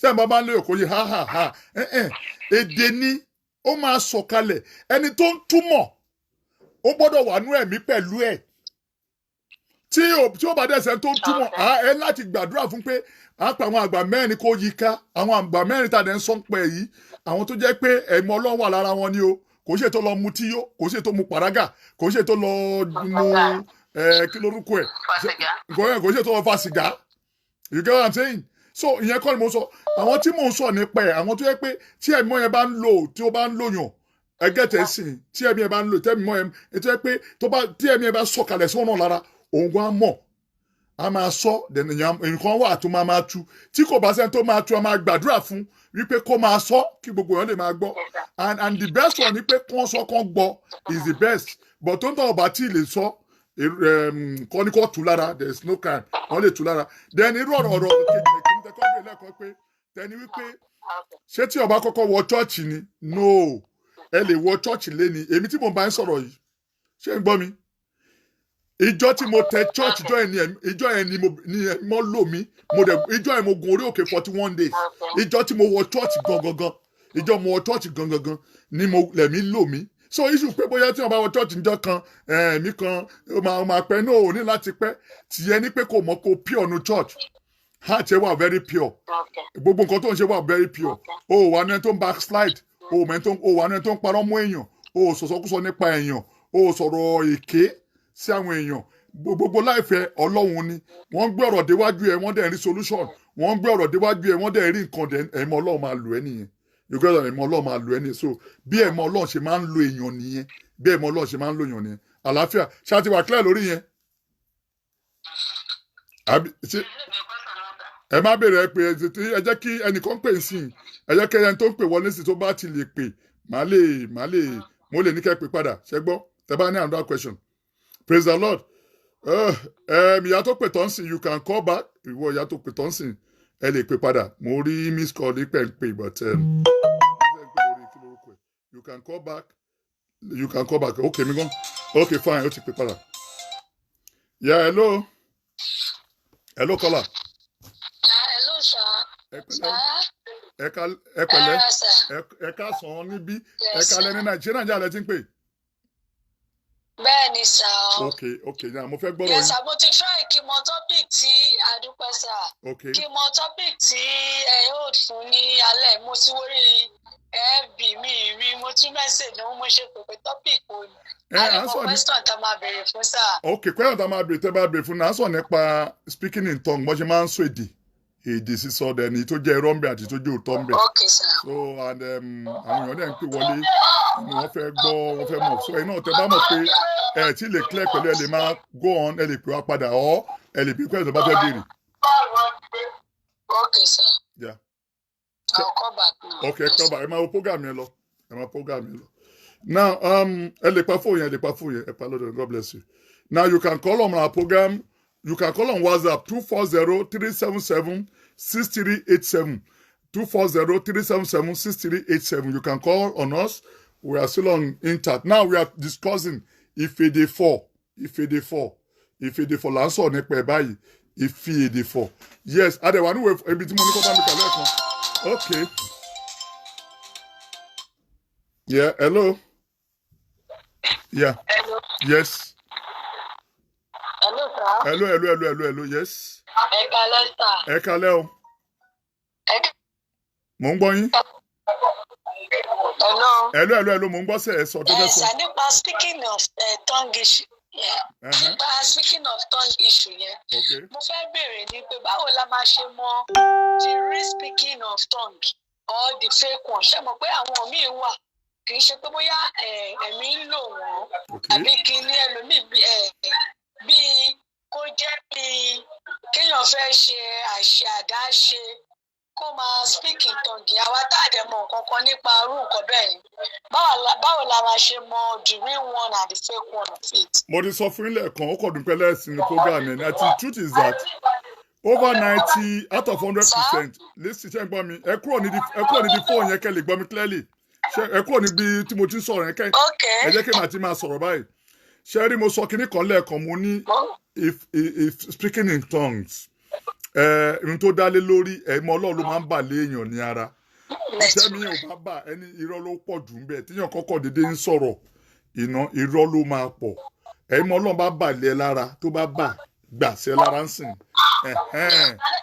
tó bá kódà tó dípẹ́ mi tíyàn ò bá súnmọ́ lọ́hùn ẹ̀mọ́ Ọlọ́run ò lè súnmọ́ yàn ṣé ń gbọ́ mi sìn hello bí èèyàn ò bá súnmọ́ Ọlọ́run tẹ́ ẹ bá súnmọ́ Ọlọ́run dáadáa ẹ̀mọ́ Ọlọ́run ò lè súnmọ́ yẹn má deceive kẹ́kọ̀ọ́ má tàn yín tí nǹkan tí inú church àbí ibi kí tẹ bá wà tí ẹ̀mí mọ́ yóò bá sí níbẹ̀ Okay, sir. ẹ̀kọ́ rí pọ́níkàlùkù máa pàtẹ́wọ́ ni kò sí tó máa ṣẹlẹ̀ kò sẹ́yìn mọ́ ọlọ́run bẹ́ẹ̀ nìyẹn but I have been saying that kò ń ṣe pé dandan ni kí èdè tíyàn bá ń ṣe program náà kéde jáde you can kneel down and pray to your God o lè gbàdúrà sí ọlọ́run o lè jókòó kó gbàdúrà sí ọlọ́run dáadáa but in the place whereby you are like you want to like ṣé mi ò ní sọ̀rọ̀ lẹ́ni ni ṣé mi ò ní sọ̀rọ̀ lẹ́ni o lọ worship ọlọ́run bẹ́ẹ̀ ẹ̀mí ẹ̀ ló lọ worship that is why àwọn kan mo sọ mọ́rọ̀ lẹ́ẹ̀kan kó tó pẹ́ come up àwọn kan wà tó jẹ́ pé fake ni wọ́n they are fakes àwọn kan máa ń lọ ń kọ́ ni wọ́n máa ń lọ ń kọ́ èdè yẹn ni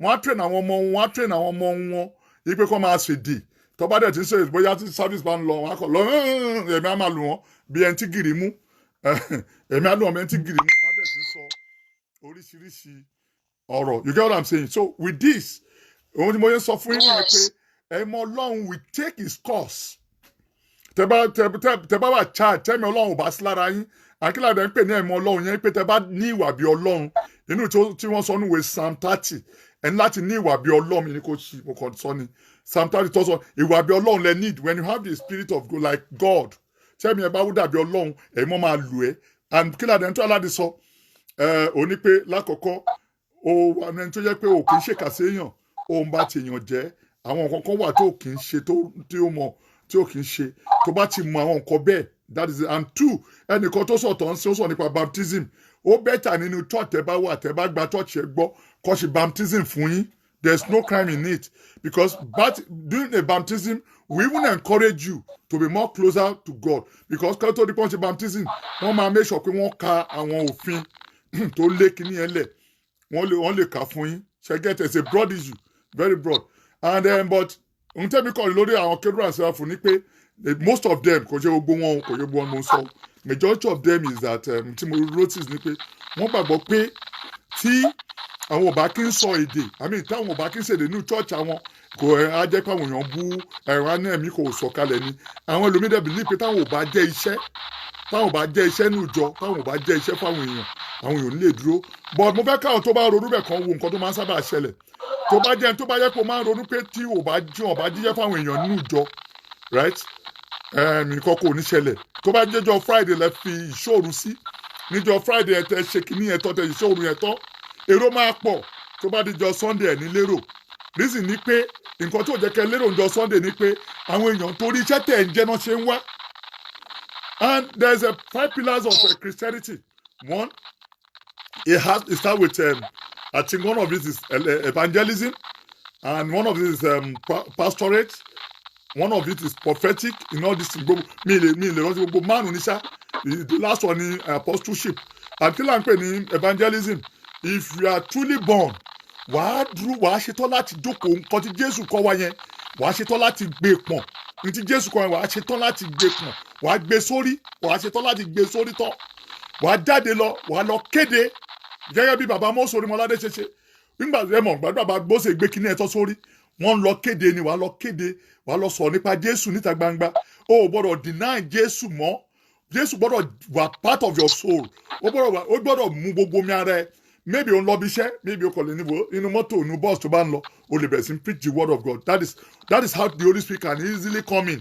bẹ́ẹ̀ mo ṣe lè sọ̀kalẹ̀ nìyẹn ọ̀ọ́kẹ́ kó lọ sí tó bá ń ṣe yẹn tán o lè máa make sure pé òun gba àwọn èèyàn ní ìmọ̀ràn o lè make sure pé òun ṣe àánú fáwọn èèyàn òun ṣe ìtọrẹ àánú fáwọn èèyàn o lè make sure pé òun see all this is a part of and is a way tí nǹkan fi ń work better tí ẹ̀mí wọn ṣe ń sọ̀kalẹ̀ because tó o bá listen bí yàn bá wà láyé bó o bá súnmọ́ lọ́hùn má jẹ́ nkúrọ́tọ̀ ẹ̀mí ọlọ́hùn kò lè súnmọ́ ẹ bó o bá súnmọ́ lọ́hùn ẹ̀mí ọlọ́hùn ò lè yùwà pẹ̀lú ẹ bó o bá súnmọ́ lọ́hùn ẹ̀mí ọlọ́hùn ò lè súnmọ́ nu ilé ẹ but ẹni tó súnmọ́ lọ́hùn tó dúró pẹ̀lú ọlọ́hun tó dúró pẹ̀lú ọlọ́run good irú èèyàn bẹ́ẹ̀ á ní ẹ̀mí ọlọ́hun ń lò wọ́n ṣó ti yẹn ń sàbẹ́jú fẹ́ gbọ́ sí ṣẹ́tú níbèrè mi. bẹ́ẹ̀ ni sàmó ní ìbéèrè mi mo fẹ́ béèrè wípé ṣé dandan ni kéèyàn lè speak in tongue ni ẹ mọ̀ àwọn ẹlòmíín wà sí tí èèyàn bá speak in tongue wọ́n believe pé nìyẹn that person did not have Holy Spirit on him or her. That is what I'm telling you. No, kò ń ṣe dandan listen, it's like àwọn kan ló kàn funky size ẹ̀ wọ́n funky size system yẹn ni kò ní dandan ni kò sọ it's not by force the Holy Spirit must oladi ma ṣe de but the major thing is this: accept Jesus Christ as your personal savior. That's the first thing you need. Accept him as your personal savior. Accept Jesus in any ramification. Accept Jesus Christ. Accept ẹ̀mí Ọlọ́run wà lára lágbájá, ẹ̀mí Ọlọ́run wà lára Tamadu. You get it? And you know, ẹ̀mí Ọlọ́run wà lára mi. Because if I go back to the history or the basis, ìgbà tí Jésù wà láyé, àwọn tó ń kó kiri ń gbà yẹn, ó build ẹ̀mí wọn gan. As a matter of fact, ẹ̀mí ọkàn ò tẹ̀ sọ̀kalẹ̀ nígbà tí Jésù wà láyé, but ó build ẹ̀mí wọn pé kán ní ìgbàgbọ́ nínú òun gan. Wọ́n dẹ̀ ní ìgbàgbọ́ nínú Jésù. You see how I put it? And àwọn kọ́kọ́ wà nù kérúbù, ẹ jẹ́ kí n pa sórí kérúbù, àwọn kan wà nù kérúbù tó yẹ pé ìwà wọn ò tiẹ̀ jọ wá Christianity rárá. Ẹ dẹ̀ máa mọ̀ wọ́n tẹ́ bá ti rí wọn. Agbára náà máa ń sọ nípa ẹ̀, èmi lágbára jù ẹ lọ, ìwọ ò lágbára tó mi, mo lágbára tó ẹ, ìwọ kẹ̀, agbára ni wọ́n ní, níbo ló ti bẹ̀rẹ̀ iṣẹ́ ìránṣẹ́, ṣẹ́gẹ́ mọ̀ sọ́nsìn. You get it? Àwọn tẹ́ bá dẹ̀ wá fọkàn ẹ balẹ̀, tẹ́ bá sọ́ nírú àwọn èèyàn báyìí, ìsádà kan rí èèyàn, àmì kan rí nǹkan kan mọ́nu ṣọ́ọ̀ṣì, ìsádà kan rí nǹkan kan mọ́nu church, wọ́n ó ń ṣẹlẹ̀ dáadáa, àwọn ẹlòmíì máa ń wá awọ́rò kiri, kérò lè máa pọ̀nu ṣọ́ọ̀ṣì àwọn, you see how I put it? Wọ́n á máa wọ́ awọ́rò, and ẹlòmíì torí ẹ̀ wọ́n ti lọ wọnú ẹgbẹ́ ayé, ẹlòmíì ti lọ wọnú ẹgbẹ́ ògbóni, just to get that power, ẹlòmíì ti lọ wọnú ẹgbẹ́ ayé ṣá, àwọn ẹgbẹ́ kẹgbẹ́, ṣùgbọ́n agbára yẹn lè wà lára wọn lè sọ pé kí lórúkọ àwọn náà ní agbára, but Bíbélì sọ nínú ìwé 1 Corinthians chapter 10 tí mo kà tán, nínú 1 Corinthians chapter 12 tí mo kà, ó ní afáwọn kan ní ìmọ̀ ẹ̀mí yàtọ̀, designing spirit, afáwọn kan ní ìmọ̀ ẹ̀mí yàtọ̀, and tó bá jẹ́ even àwọn gọ́ọ̀mẹ̀ntì wa jẹ́ ká mọ̀ wípé when you are tó bá ti pé 18 wọ́n ti kẹ́kọ̀ọ́ kó ti já dot abẹ́ẹ̀kọ́. Hello. Bẹ́ẹ̀ni sà, mo ń gbọ́ yín sà. Ṣé o bá ti wà ní age of 18 wọ́n ti ka àwọn government of any part of the country ti believe once you are 18 years of age you are an adult. Now as an adult tó bá ti wọ́n 20 to 25 as an adult ó yẹ kó mọ ìmọ̀ ẹ̀mí yẹn yàtọ̀. Tí alàgbà bá ń parọ́ fún ìwà mọ̀ náà kò sí kò nídìí tó bá ń parọ́ fún ìwà mọ̀ tó ń parọ́ fún ẹ tó bá dẹ̀ sí ń kórí síbẹ̀ ìwọ fún ẹ ló ń kórè sí wàhálà ayé. The more you put yourself in it, ìwọ ló fa wàhálà fún ilé ayé ẹ. Because the truth about it is that ó ti mọ̀ lọ́pọ̀ pé this man kò real or this woman kò real. And tó bá dẹ̀ ti dé church kan tó bá ti ní pé wọ́n fẹ́ gún ọṣẹ fún ẹ kò yẹ do wọ́n máa ń lọ ṣe kò yẹ pé mi ń lọ ṣe o. But tó bá di pé lọ mú kí ló dé kọ́ ọ́n lóòótọ́ lóòótọ́ tó máa ń pè ná lóòótọ́ ló máa ń sábà pè ná. Tó bá ní kó lọ mú mẹ́nu mọ́ wá tó ní mẹ́nu mọ́ la máa fi ṣe kíní kan la máa fi ṣe òun láti wà careful. Èyí ṣe real church of God is a lie. It's irrelevant. Yes, thank you so much. I think you're okay with that. God bless you. Thank you so much. So I will advise you keep on calling. God bless you. God bless you. So like I'm saying, so iṣẹ́ ìránṣẹ́ tí máa sọ nípa ẹ̀mọ́ Ọlọ́run, you need to know it. Tí máa sọ nípa ẹ̀mọ́ Ọlọ́run, you need to do what? To know it. Tí máa sọ nípa ẹ̀mọ́ Ọlọ́run ló lè lágbájá ń lò, you need to do what? To know it. So in Timon sọ pé you have to be very careful when you are going to a church.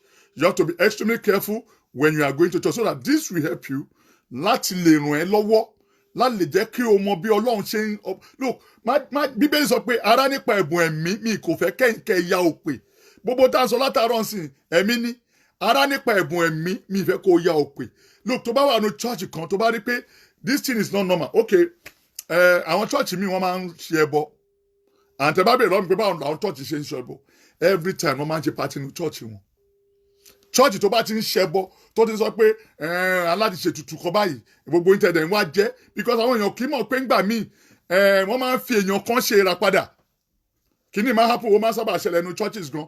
I'm only telling you for you not to involve yourself in it. I'm only telling you that tí church tó bá ti lọ church yẹn gbogbo ìgbà tó bá dé church yẹn oúnjẹ lẹ lọ ń jẹun bẹ́ẹ̀ wọ́n tún sọ fún wọn jíṣẹ́ fún èèyàn kan pé Olúwa sọ pé kó ṣiṣẹ́ kan o pé kó kọ́ ẹnu àwọn èèyàn jọ o mọ tó fi pilẹ̀ nǹkan tó ní kó nǹkan yẹn o mọ tó fi pilẹ̀. Mo máa ń sọ fún èèyàn your business going to church is to go and worship God and come back home. When you believe in that church, go to that church, worship God and come back home.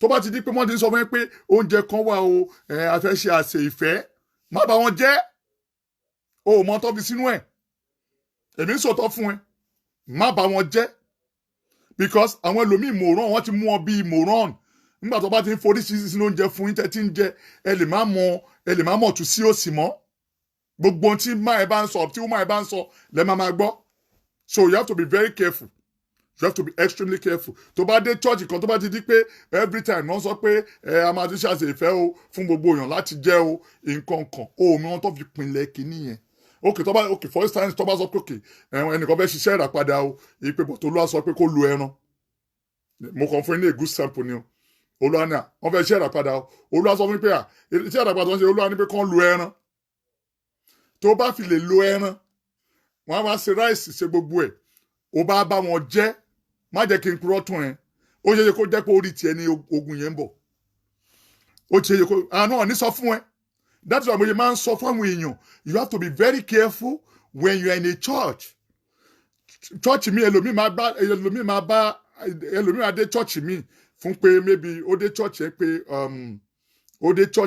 okay òun fẹ́ ó dé church yẹn pé thank you for sharing that program please share this program to your contact share this program please ẹ bá mi share program yẹn dada then mo fẹ́ ra àwọn tó lè love program mi if you can love it I will love it so that àwọn kan á mọ̀ pé àwọn kan ń wo àwọn kó má kàn jẹ́ pé mò ń sọ̀rọ̀ then you can call on my program 240-377-6387 240-377-6387 you can call me on my WhatsApp kò yẹ pàkẹ́ pè mí lórí kí lórúkọ ẹ lè pè mí lórí WhatsApp then àwọn tó dẹ̀ ń pè mí láti ẹ̀kan thank you ẹ rí pé ìdíkọ̀ àbíkejì wọ́n gba kí lórúkọ ẹ so tó bá dé church tó bá yẹ pé gbogbo ọ̀nà sọ pé wọ́n fẹ́ ṣàṣe ìfẹ́ àmọ́ ní ẹnìkan fẹ́ ṣe nǹkan gbogbo yín wá bẹ̀rẹ̀ sí ń jẹ́ ó ṣeé ṣe wípé wọ́n ti ṣe nǹkan kan wọ́n ti gbàdúrà kan sínú kinní yẹn òun mo ti jẹ́ pé lómi ń lọ church ó lọ ń kórí burúkú ń bẹ̀ mo máa ń sọ fún yàn tó bá lọ sí church kò jókòó sí tó bá dé church yẹn listen to the major thing the beauty thing tí òfin lọ sí church ni pé you are going to church to listen to the word to do what to listen to the word of God that's your duty of going to church. Maybe o fẹ́ múnú rẹ dùn o pàtẹ́wọ́ there's no crime when you clap àkókò tó bá gbàdúrà tó pàtẹ́wọ́ there's no crime in that but when it comes to tó bá dé stage pé o dé church o ti di pé wọ́n fún ẹ ní mo ti lọ ń jókòó ò ń gbọ́ nǹkan tí wọ́n sọ nípa ìyàwó alàgbà àbó ń gbọ́ nǹkan tó ń sọ nípa alàgbà tó bá lè bẹ̀ sí listing dem ní church kan ló lọ yẹn èké ló lọ gbọ́ gbékéyìí ni máa pè ẹ́ you see what I'm telling you so going to church is like if you go to church to worship God. Even going to church does not make you worship women. O ní láti lọ sí church láti pé mo fẹ́ lọ sí àwọn èèyàn nítorí èèyàn mo ṣe ń lọ church. Àwọn tó máa ń ronú bẹ́ẹ̀ àwọn tó máa ń ronú pé torí èèyàn làwọn ṣe ń lọ sí church àbí torí alàgbà kan ni àtòrí ìyá àdúrà kan ni òun ṣe ń lọ sí church then you are wasting your time. Àrùn wọn sì irú wọn àdúrà wọn kì í gbà. But when you go to church and said, I'm going to church to meet with God. Ọlọ́run mi mo fẹ́ lọ bá pàdé. Kò sí tó kàn mí pẹ̀lú anybody. Kò sí tó kàn mí pẹ̀lú àwọn èèyàn. Èyí tó bá ti lè ronú bẹ́ẹ̀ pé kò sí tó pẹ̀lú àwọn èèyàn. Ọlọ́run ni mo lọ bá tó dẹ̀ dé sí church yẹn. Àdúrà ẹ̀ máa gbà. Mo máa ń sábà sọ kíní kan fún wọn ní church. Why tó jẹ́ pé àwọn tí wọ́n wá lẹ́ẹ̀kan ẹ̀mejì wọ́n máa ń rí ojú rẹ̀ Ọlọ́run ju àwọn tó ti ń pẹ́nu church. Because àwọn tó ń pẹ́nu church mélòó nínú wọn and this is it mélòó nínú àwọn tí wọ́n lọ sí mélòó ni wọ́n tí wọ́n really be sincere in sincerity tí wọ́n really lọ ń bá Ọlọ́run pàdé ẹlòmíì ti torí jó lọ church ẹlòmíì torí pé alàgbà yẹn ní agbára ló ṣe lọ sí church ẹlòmíì báyìí torí alàgbà ló ṣe lọ church ó dẹ̀ máa sábà common lára àwọn obìnrin alàgbà yẹn máa ga o alàgbà yẹn máa handsome o torí ẹlòmíì ṣe lọ church it's not as if they are going to church because they want to meet with God and sudden wọ́n máa ń pè wọ́n ní àwọn Jezebel àwọn ẹ̀mí Jezebel ni ó common dáadáa lára àwọn obìnrin pé wọ́n náà jẹ́ kí n lọ church torí pé máa yẹn that man is like this that man is like that no you have to go to church to meet with God Ọlọ́run ló láti lọ bá now ọ̀rọ̀ tó ẹni tí ẹ̀ṣẹ̀ ń join wa à ń sọ̀rọ̀ nípa ẹ̀mí mọ́ Ọlọ́run are you with me à ń sọ̀rọ̀ nípa ẹ̀mí mọ́ Ọlọ́run bó ṣe ń operate them ìfèdè fọ̀ nípa ẹgbẹ́ ọmọ kérúbù àti séráfù bí ìfèdè fọ̀ ti máa ń lọ then kò tẹ́ ẹ kérúbù àti séráfù nìkan ẹlòmíín sì kò tiẹ̀ mọ̀ nǹkan èdè tí ọ̀gá ẹ̀ kọ́ òun náà fẹ́ máa sọ irú yẹn kọ́ ni mò ń sọ ń pẹ́ o that is not what I'm talking about I'm talking about the real spirit of God ẹ̀mí Ọlọ́run ó máa ń sink sínú ayé èèyàn ó máa jókòó pa ó máa jókòó sínú ayé èèyàn bí ẹ̀mí Ọlọ́run ṣe máa operate nìyẹn ó máa sink sínú ayé èèyàn o ò nítorí pé lágbájá torí lágbájá mo ṣe ń lọ sí church no don't go to church because of èèyàn lọ sí church torí t'Ọlọ́run lọ sí church pé òun lọ bọ́lọ́run pàdé má sọ pé torí pé bí pastor wa ṣe rí and kò dẹ̀ ń ṣe gbogbo ọ̀rọ̀ tí pastor yín bá sọ náà lẹ gbọ́dọ̀ gbàgbọ́ praise the Lord praise the living Jesus kò ń ṣùgbọ́n tí pastor yín bá sọ àwọn nǹkan mi wà tó yẹ pé ẹ wá díẹ̀ ṣé pastor ṣé òótọ́ ló ń sọ ṣá ṣé kìíní tó ń sọ ṣé tòótọ́ ni you have the time to know much about your church you get it but tó bá ti di pé ẹnìkan ó kàn ń tọ́ láti fi búrẹ́dì kóyún lẹ́bẹ̀ẹ́ ọbẹ̀ jẹ tó ń jẹ́ kẹ́ mọ̀ pé you know what ẹ wo mi mo ṣe wà ẹ wo mo ṣe tó ìnùnú ẹ wo bí agbára ẹlòmíì ẹ máa rí gbogbo òṣì ẹ mẹ́pọ̀ ní agbára a máa àbí alágbára ìgẹ́wọ́n tàbí a máa ṣe báyìí mo ti rí àìmọye àwọn alàgbà bẹ́ẹ̀ mo sọ kan fún yín last time alàgbà tí mo sọ nípa alàgbà tí ó jẹ́ pé tó bá fẹ́ wọ church gbogbo àwọn ọmọ ọjọ́ ẹ máa tó bá jọkùnrin ni á dọ̀bálẹ̀ tó bá jóbìnrin ni gbogbo akúnlẹ̀ wọn á dorí kodò irú èèyàn bẹ́ẹ̀ tẹ́ bá ti mọ irú àwọn èèyàn bẹ́ẹ̀ you have to be extremely careful you have to do what be extremely careful this is the reason láti wà careful ni pé majority of this type of life kò ṣe ìmọ̀ Ọlọ́run náà ń lò that kind of spirit is not a spirit of God a spirit of God doesn't tell lies a spirit of God doesn't tell negativity a spirit of God doesn't talk negativity a spirit of God tells the bliss of life how things work so it's not as if I'm coming thank you Richard Okikiola Olamilekan thank you for joining God bless you please share this program to your contact share it to your contact God bless you the more you share this program the more the power of God is in your soul share it to your contact so that nǹkan tá à ń ṣe yìí àwọn kan fẹ́ mọ̀ okay ẹnìkan tiẹ̀ challenge mi praise the Lord ẹnìkan challenge mi pé okay baba aládùúrà ní pé kí ló dé tẹ̀ ṣe kí n wọ aṣọ àdúrà láti ṣe program ẹni tó sọ̀rọ̀ mo kàn kú sẹ́ni ìgbà mo gbọ́rọ̀ ẹni tó ó take time láti sọ̀rọ̀ ẹ pé baba kí ló dé tí ẹ ṣe kí n wọ aṣọ tí bá ń ṣe program pé ó yẹ kẹ́ máa fi aṣọ yẹn máa fi help àwọn èèyàn but the truth is that I'm a Christian it doesn't matter whether I put on garment or not ọ̀rọ̀ tí mo sọ ni kò gbọ́ máa wo bóyá mo wọ garment á jẹ́ pé o ti ń deviate nìyẹn praise the Lord it has clearly shows that you are deviating ọ̀rọ̀ tí mo sọ ni kò gbọ́ tó bá wá tí bá dé church ẹ̀ ń bá wọṣọ àdúrà dé church ẹ̀ lọ́la bú mi tí bá dẹ̀ wọṣọ ara dé church ẹ̀ bú mi pẹ́yàn mú un bẹ́ẹ̀ lọ́wọ́ gba àwọn tó ń sọ ọ̀rọ̀ báyìí pé bàbá kí n wọṣọ àdúrà ṣáláṣọ ara kan máa wá church ṣe máa lé padà ni okay let's assume pé mi ò tiẹ̀ dá nǹkan kan mọ̀ mi ò tiẹ̀ mọ̀ nǹkan kan mi ò tiẹ̀ mọ̀ nothing ẹ wá ń sọ fún mi pé mo wá sí church ṣé wàá lé mi padà ni ó lè lé mi padà náà and moreover mo ti sọ fún yín tẹ́lẹ̀ mo sórí mọ ládé tí ó la ṣe gbòǹgbò ìdílé alágbé tìlú Òṣòdì ọkùnrin ìkàrẹ́ àti kékeré mojú olúwa tó lọ dàgbàlagbà sínú mọ́ lọ máa fi òde ọ̀run mo sòfin aṣọ àdúrà bẹ̀rẹ̀ iṣẹ́ ìránṣẹ́ don't be deceived so ipa kọ́ ni kí o wọṣọ àdúrà lọ sí ṣọ́ọ̀ṣì bí mo bá dẹ̀ wọ lọ chọ́ọ̀chì let it be more clean and more decent more clean náà ẹnìkan sọ̀rọ̀ ń bíbá ẹ̀ ń sìn ó béèrè lọ́wọ́ mi pé bàbá àwọn tó máa ń kó yẹrìnì sí etí ń kọ́ kí ni mo rí sí àwọn yẹn pé àwọn tó máa ń kó yẹrìnì sí etí ń kọ́ let me tell you something o lè kó yẹrìnì sétí àwọn kan sọ pé o lè kó yẹrìnì sétí o lè kó anything sétí but the truth is this look decent when you are going to church be very clean if you are going to church be very clean but ìwọ̀ntúnwọ̀nsì ni o lè fi chain sọ̀rùn o lè fi earring sétí o lè tọ́ lipstick tó bá ní ọkọ sílé ọkọ ẹ̀ ló ṣe sí o ṣe sálàgbà àti tó bá yẹ kó wá kọjá àyè ẹ tó yẹ pálàgbà ló wá ń lé because majority ẹ̀yin obìnrin alàgbà ní gbogbo yìí máa ń wá èmi máa ń wo ibi ìran Jezebel fún àwọn kan tí ò mọ̀ àwọn ẹlòmíì wá alàgbà ní gbogbo láì fún wọn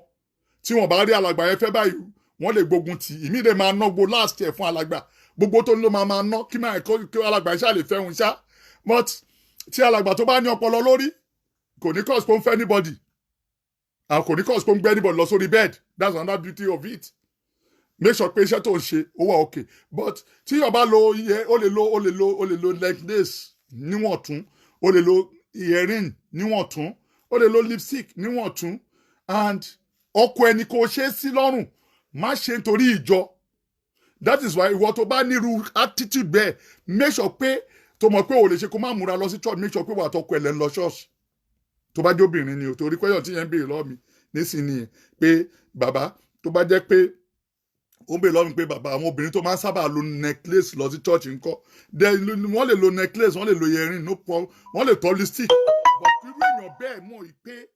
kírú èèyàn bẹ́ẹ̀ mọ̀ pé ọkọ òun lòun ṣe é sí ní ọrùn kó má go beyond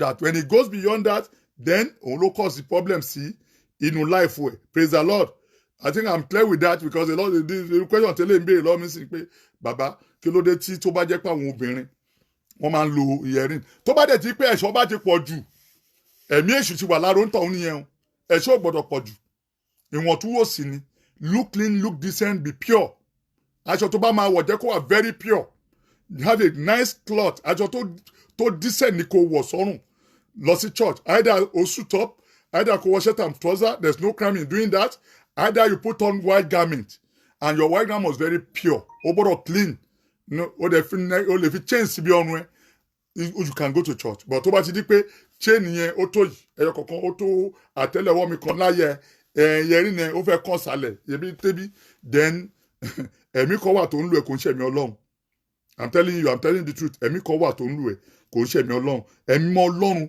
kò kí ń sọ pé kíní yo kí lórúkọ ẹ̀ kò kí ń sọ pé èèyàn múra àmújù so there's no crime èmi ò sọ pé kí wọ́n máa múra o mi ní kò máa you can put on any dress or you can put on any dress to go to church kò sẹ́ṣẹ̀ ń bẹ̀ bet tó bá ti jẹ́ pé ó ti lọ pọ̀ jù tí jù bá ti wọ̀ then kò sẹ́ mọ́ Ọlọ́run bẹ̀ mọ́ kò ẹ̀mí jábẹ́sẹ̀ ni òun tọ̀hún nìyẹn so ìwọ tó sọ mí sí pé kí ló dé tí wọ́n ṣe máa ń suit up in most of the program my ministry is for the entire world it's not Keru and Seraphim nìkan I mean I see myself as a Christian mi ra mi bi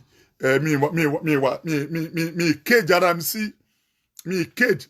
mi sínú sector kan mi cage ara mi sínú sector kan láti lè sọ pé Kerubu ni mí and the truth is that there's nothing like Kerubu tí gbogbo à ń dárúkọ yìí there's nothing like that Kerubu and Seraphim lórúkọ ìjọ kan tá a dá lẹ̀ ni ṣé tó bá dé ọ̀run lẹ́ni ìbéèrè mo fẹ́ béèrè lọ́wọ́ rẹ̀ láti sòótọ́ fún mi ṣé tí o bá dé ọ̀run lẹ́ni bí sísẹ́ o láti sòótọ́ o ṣé Ọlọ́run máa béèrè pé bóyá Kerubu and Seraphim ni ẹ́ àbọ̀ Ọlọ́run máa béèrè lọ́wọ́ ẹ pé bóyá sẹ̀lẹ̀ ni ẹ́ ní Ọlọ́run ní béèrè gbogbo yẹn lọ́wọ́ ẹ o don't be deceived o máa wà deceived o Ọlọ́run ní béèrè yẹn lọ́wọ́ ẹ Ọlọ́run ní béèrè pé ṣé this man are you Kerubu and Seraphim or are you celestial are you redeemed are you what they call it are you remind me are you any kind of churches tó bá ń lọ winners chapel ọ̀tọ̀ no ìwà ẹ lọ́lọ́ máa fi gbé ẹ lọ sókè tó bá lọ wọnú ìfihàn the book of Revelation chapter 7 verse 9 ó sọ orú àwọn ẹ̀mí tó máa lọ sí ọ̀run ó sọ dáadáa fún àwọn èèyàn láti mọ̀ so ìwọ tó bá ń gbọ́ mi ìwà ẹ ló máa gbé ẹ lọ sí ọ̀run re tí o bá níwà dáadáa o ò lè lọ sí ọ̀run re àmọ́rọ̀ àmọ́ye sọ iná gbogbo wa ni ẹlẹ́ṣẹ̀ but àwọn kan wà tó yẹ pé tó bá ti tọrọ ọ̀dà ẹ̀jẹ̀ ẹ̀ṣẹ̀ Ọlọ́run máa ń dáríjì wọn má padà sínú ìwà ranù yẹn mọ́ má padà sínú ìwà òṣì mọ́ then wá embrace Ọlọ́run ẹni tó bá ti embrace Ọlọ́run sìn then the Holy Spirit will now descend in that person ṣòye ń sìn nǹkan tí Bíbélì jẹ́ ká mọ̀ ni pé ìjọ tá bá ti lè gba Jésù Kristi lólúwa àtolùgbàlà wa gbọ́ tá bá ti lè gbà á gbọ́ pé Jésù Kristi ni olúwa àtolùgbàlà wa ìjọ náà nílé ayé wa máa ní ìtumọ̀ ẹ̀dá tó bá dẹ̀ ti gbàgbọ́ bẹ́ẹ̀ kò wá mátà pé òun láti jẹ́ dandan òun láti jẹ́ Kerubu and Seraphim or kò jẹ́ what is his name kò ṣe Kerubu nìkan ó jẹ́ another name ó wá sọ pé because church tiẹ̀ and bí mo dẹ̀ ṣe ń sọ̀rọ̀ yìí ẹ má ṣe mi gbọ́ bí o bẹ́ anybody jà mí ìdẹ̀ bẹ́ anybody wí mi ìfẹ́ kẹ́nìkan sọ pé irú ìgbà tí ẹnìkan test mi láàárọ̀ pé dádì but ó dà pé ẹ fẹ́ kí ẹ ń tọ́ láti jẹ́ kí Kerubu wá sílẹ̀ mo wá sọ fún tọ́ pé mi ò jẹ́ kí Kerubu wálẹ̀ don't be deceived kò sí tó kọ́ mi pẹ̀lú Kerubu ń wálẹ̀ Kerubu ò wálẹ̀ don't be deceived o praise the Lord don't be deceived o Kerubu and Seraphim wálẹ̀ o ó dúró kò dẹ̀ sẹ́ni tó lè ṣí di Kerubu and Seraphim but àwọn ìwà burúkú tí ó wà ní ẹgbẹ́ ìmọ̀ Kerubu and Seraphim là ń sọ fúnra wa praise the Lord àwọn ìwà burúkú tó wà ní ẹgbẹ́ ìmọ̀ Kerubu àti Seraphim ó là ń sọ fúnra wa just share this program to your contact if you really want to be part of this program share it to your contact so that the power of the Holy Spirit will descend share it to your contact so that agbára ẹ̀mọ́ Ọlọ́run á jọba praise the Lord so mi ò attack any churches, mi ò dẹ̀ bá any churches jà, but ní tí mo ń try láti sọ fáwọn èèyàn ni wípé we must make sure within our heart that the power of the Holy Spirit work. Kò ń ṣe èdè sísọ, èdè irọ́, ṣé ọkàn dédé kan dé tó kàn ń ṣe èdè ṣàbàrà èdè Ọlọ́run ó yàtọ̀. Tí ẹ̀mọ́ bá gbé ẹ̀wọ̀ tán, èdè Ọlọ́run máa jọba nu ayé ẹ̀. Tí ẹ̀mọ́ bá gbé ẹ̀wọ̀ tán, agbára Ọlọ́run máa jọba nu ayé ẹ̀. And báwo ló dẹ̀ ṣe lè mọ̀ bóyá ẹ̀mọ́ ń bẹ ṣẹ́pọ̀ ìwọ́gun wàá mọ̀ tó bá ro tẹ̀yàn kan níbi, tó bá ro tẹnìkan, tó ro ẹjọ́ ẹnìkan, tó ro ojú ẹ̀ pa, ó bá tọmọlàkejì ẹ jẹ́, ó sọ pé ta lọmọlàkejì ẹ, ó dúró ní inú ẹ̀mí kan ṣo, nínú ìṣesí kan ṣo, òun ní Ọlọ́run nínú ọkàn ẹ, Ọlọ́run bẹ gbé nínú ara ẹ, iṣẹ́ ẹ pẹ̀lú Ọlọ́run ó ń dùn mọ́ Ọlọ́run nínú. Ẹ rántí pé inú ìwé John chapter 3 verse 16 ó ní èyí ni àyànfẹ́ ọmọ mi, ẹ máa gbọ́ tiẹ̀. Then kí ló dé tí Ọlọ́run ṣe sọ nínú ìwé John 3 chapter 16 ni wípé ó rí mọ̀ wípé Jésù ń ṣiṣẹ́ tí òun fẹ́ràn. Ẹ̀dá tó bá ń ṣiṣẹ́ tí Jésù bá fẹ́ràn tó yẹ pé òun kásíkéètì yàn, òun bá tìyàn jẹ́, òun sọ̀rọ̀ ẹ̀yìn nípa èèyàn, òun bá tìyàn jẹ́ kí ìwọ lè di èèyàn tó bá ti jẹ́rú, tó bá wà ní pàtàkì àwọn tó bá ń hurú wà bẹ́ẹ̀. Let me be sincere with you. Òun ṣe ẹ̀yin Ọlọ́run lè bẹ́ẹ̀ ṣiṣẹ́. Tó bá mutí gan, tó bá wọnú church tó wá ní agbára Ọlọ́run máa ṣiṣẹ́. Bó tẹ̀ bá ṣiṣẹ́, that is tabakọ̀rọ̀ torí àmọ́ bí Ọlọ́run ṣe ń ṣiṣẹ́. Bó tẹ̀ wá ṣiṣẹ́ nígbà yẹn, tó bá tẹ̀ wá ṣiṣẹ́ nígbà yẹn, Ọlọ́run kò fẹ́ yẹ ẹ lò ní. Ṣòye ń sìn. And moreover, bí mo yẹn sọ ìwọ tó bá mọ̀ pé, and let me tell you something, tẹ́ bá ń kẹ́ láti listen sọ̀rọ̀ yìí. Let me tell you so. Please share this program to your contacts so that somebody can hear this. Somebody can hear me out. Share this program to your contacts so that somebody can hear me out. Now, tí o bá mọ̀ pé òun hu àwọn ìwà kan tó dẹ̀ mọ̀ pé ìwà tó ń hu yìí kò bá ìlànà Ọlọ́run, kò le láti change. You can change. You can change. O lè má mọ̀ lánàá níṣẹ́ o ti ń gbọ́n sìn. Òun láti change. Then kò sí ohun tó dàbí Holy Spirit, ẹ̀mí Ọlọ́run. O bá gbàdúrà láti àárọ̀ dọ̀la, òun ló jẹ́ pé àánú àwọn kan máa ń ṣe mí tó máa ń kóra wọn lọ sórí òkè. Praise the Lord. Ọ̀rọ̀ mi nìyẹn fúnjọ́ mi, but màá sọ díẹ̀ ń pẹ́. Tí èèyàn bá ń kóra ẹ tó bá ń gbé àwọn èèyàn, mo máa ń sọ kíní kan fáwọn èèyàn. Ẹ̀mí ẹni ò tí strong tó, I swear to God. Ẹ̀mí ẹ ni ò tí strong tó. Tí ẹ̀mí ẹ bá strong tó bá bá Ọlọ́run sọ̀rọ̀ níbi tó bá jókòó sí, Ọlọ́run máa gbàdúrà ẹ.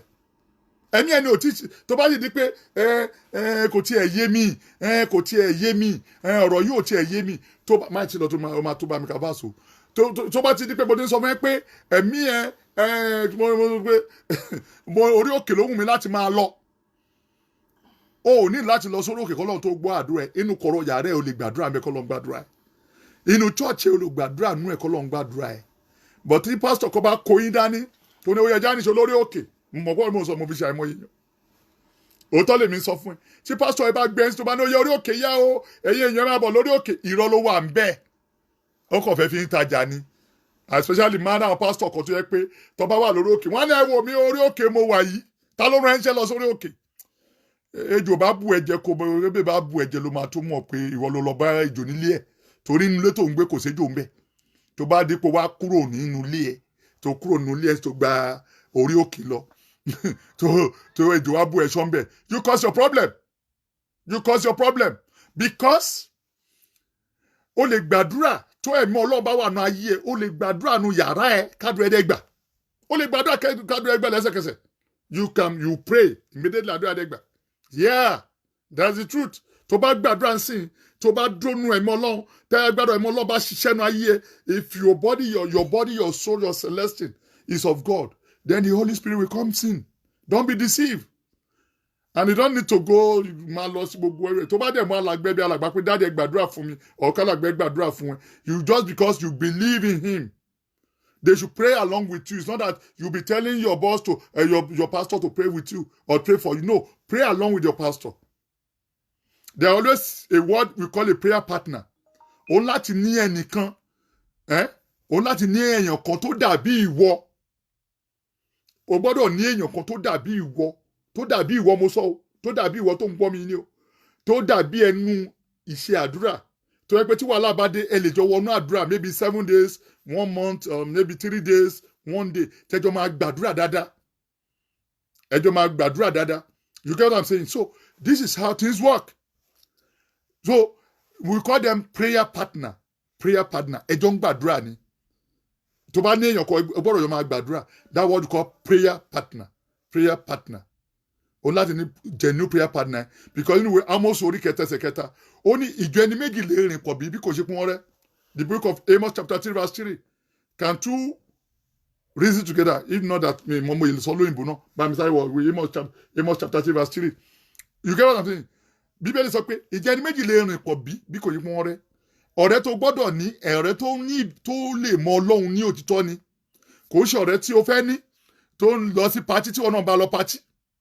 that kind of spirit is not a genuine spirit tó bá lọ́rẹ̀ẹ́ tó jẹ́ pé ọ̀rẹ́ pátí ni aṣọ lẹ̀ mú every week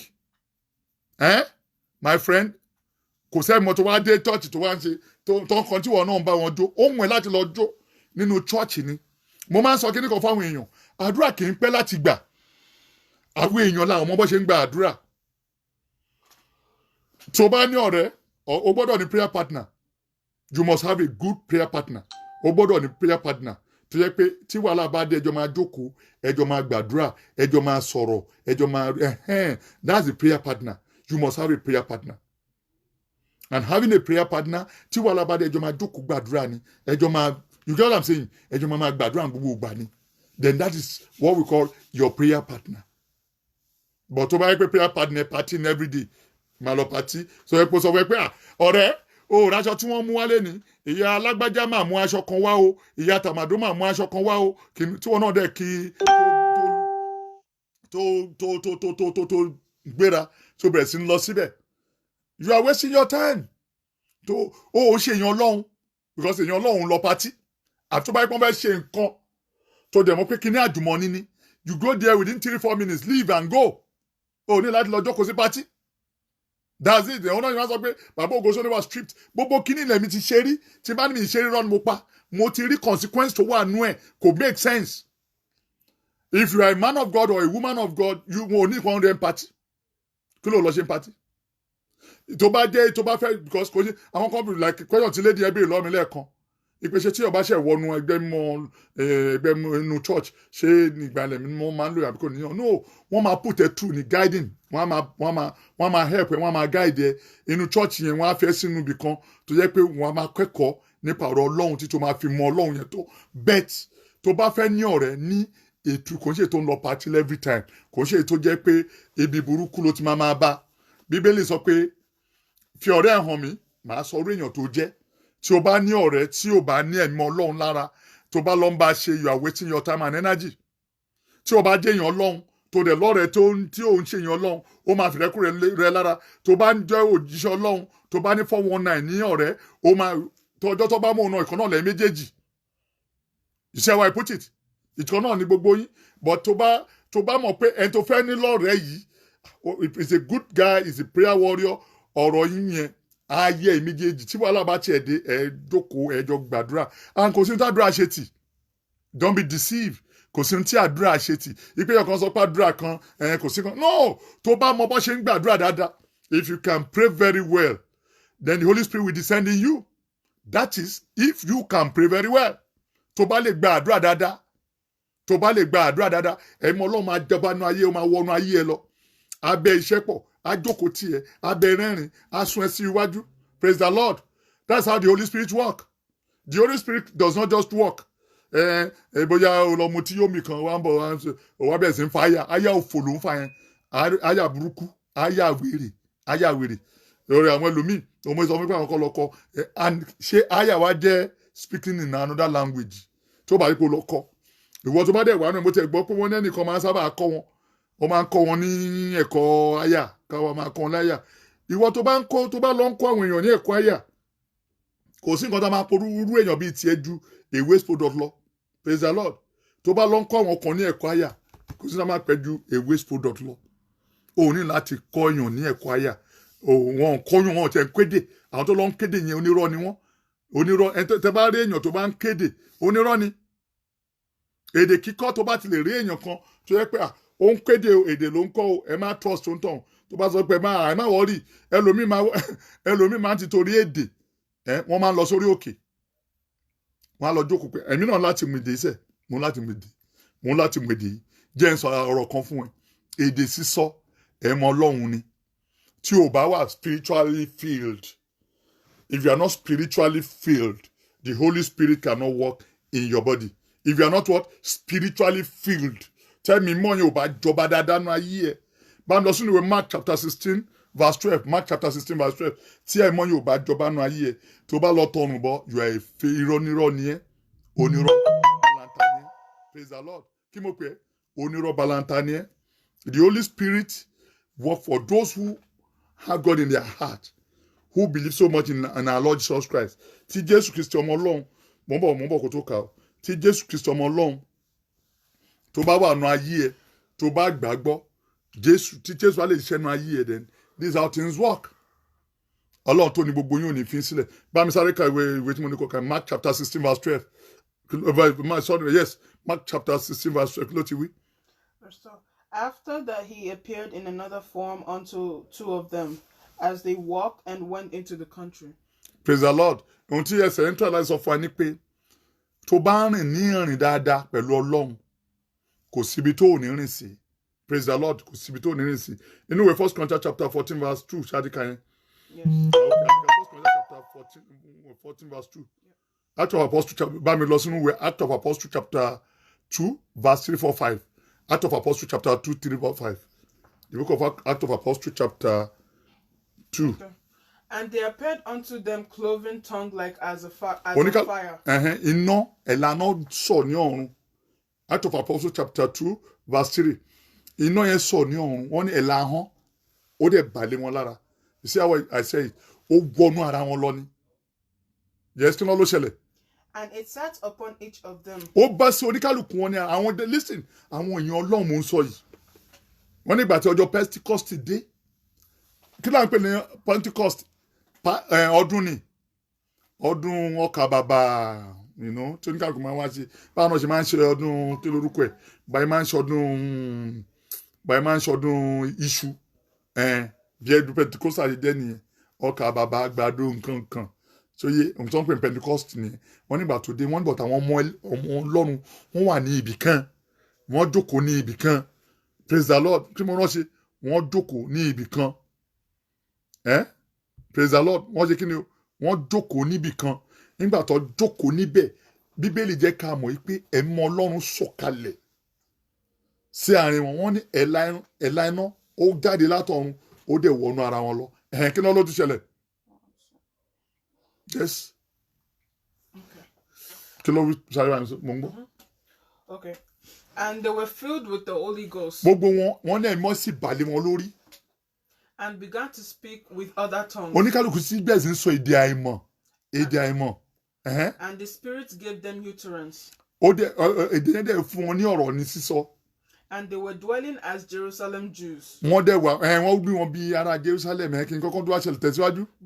men out of nation under heaven. Àwọn tí wọ́n ní àwọn tó ní ẹ̀mí kan pẹ̀lú Ọlọ́run tó devote life wọn jù sí Ọlọ́run.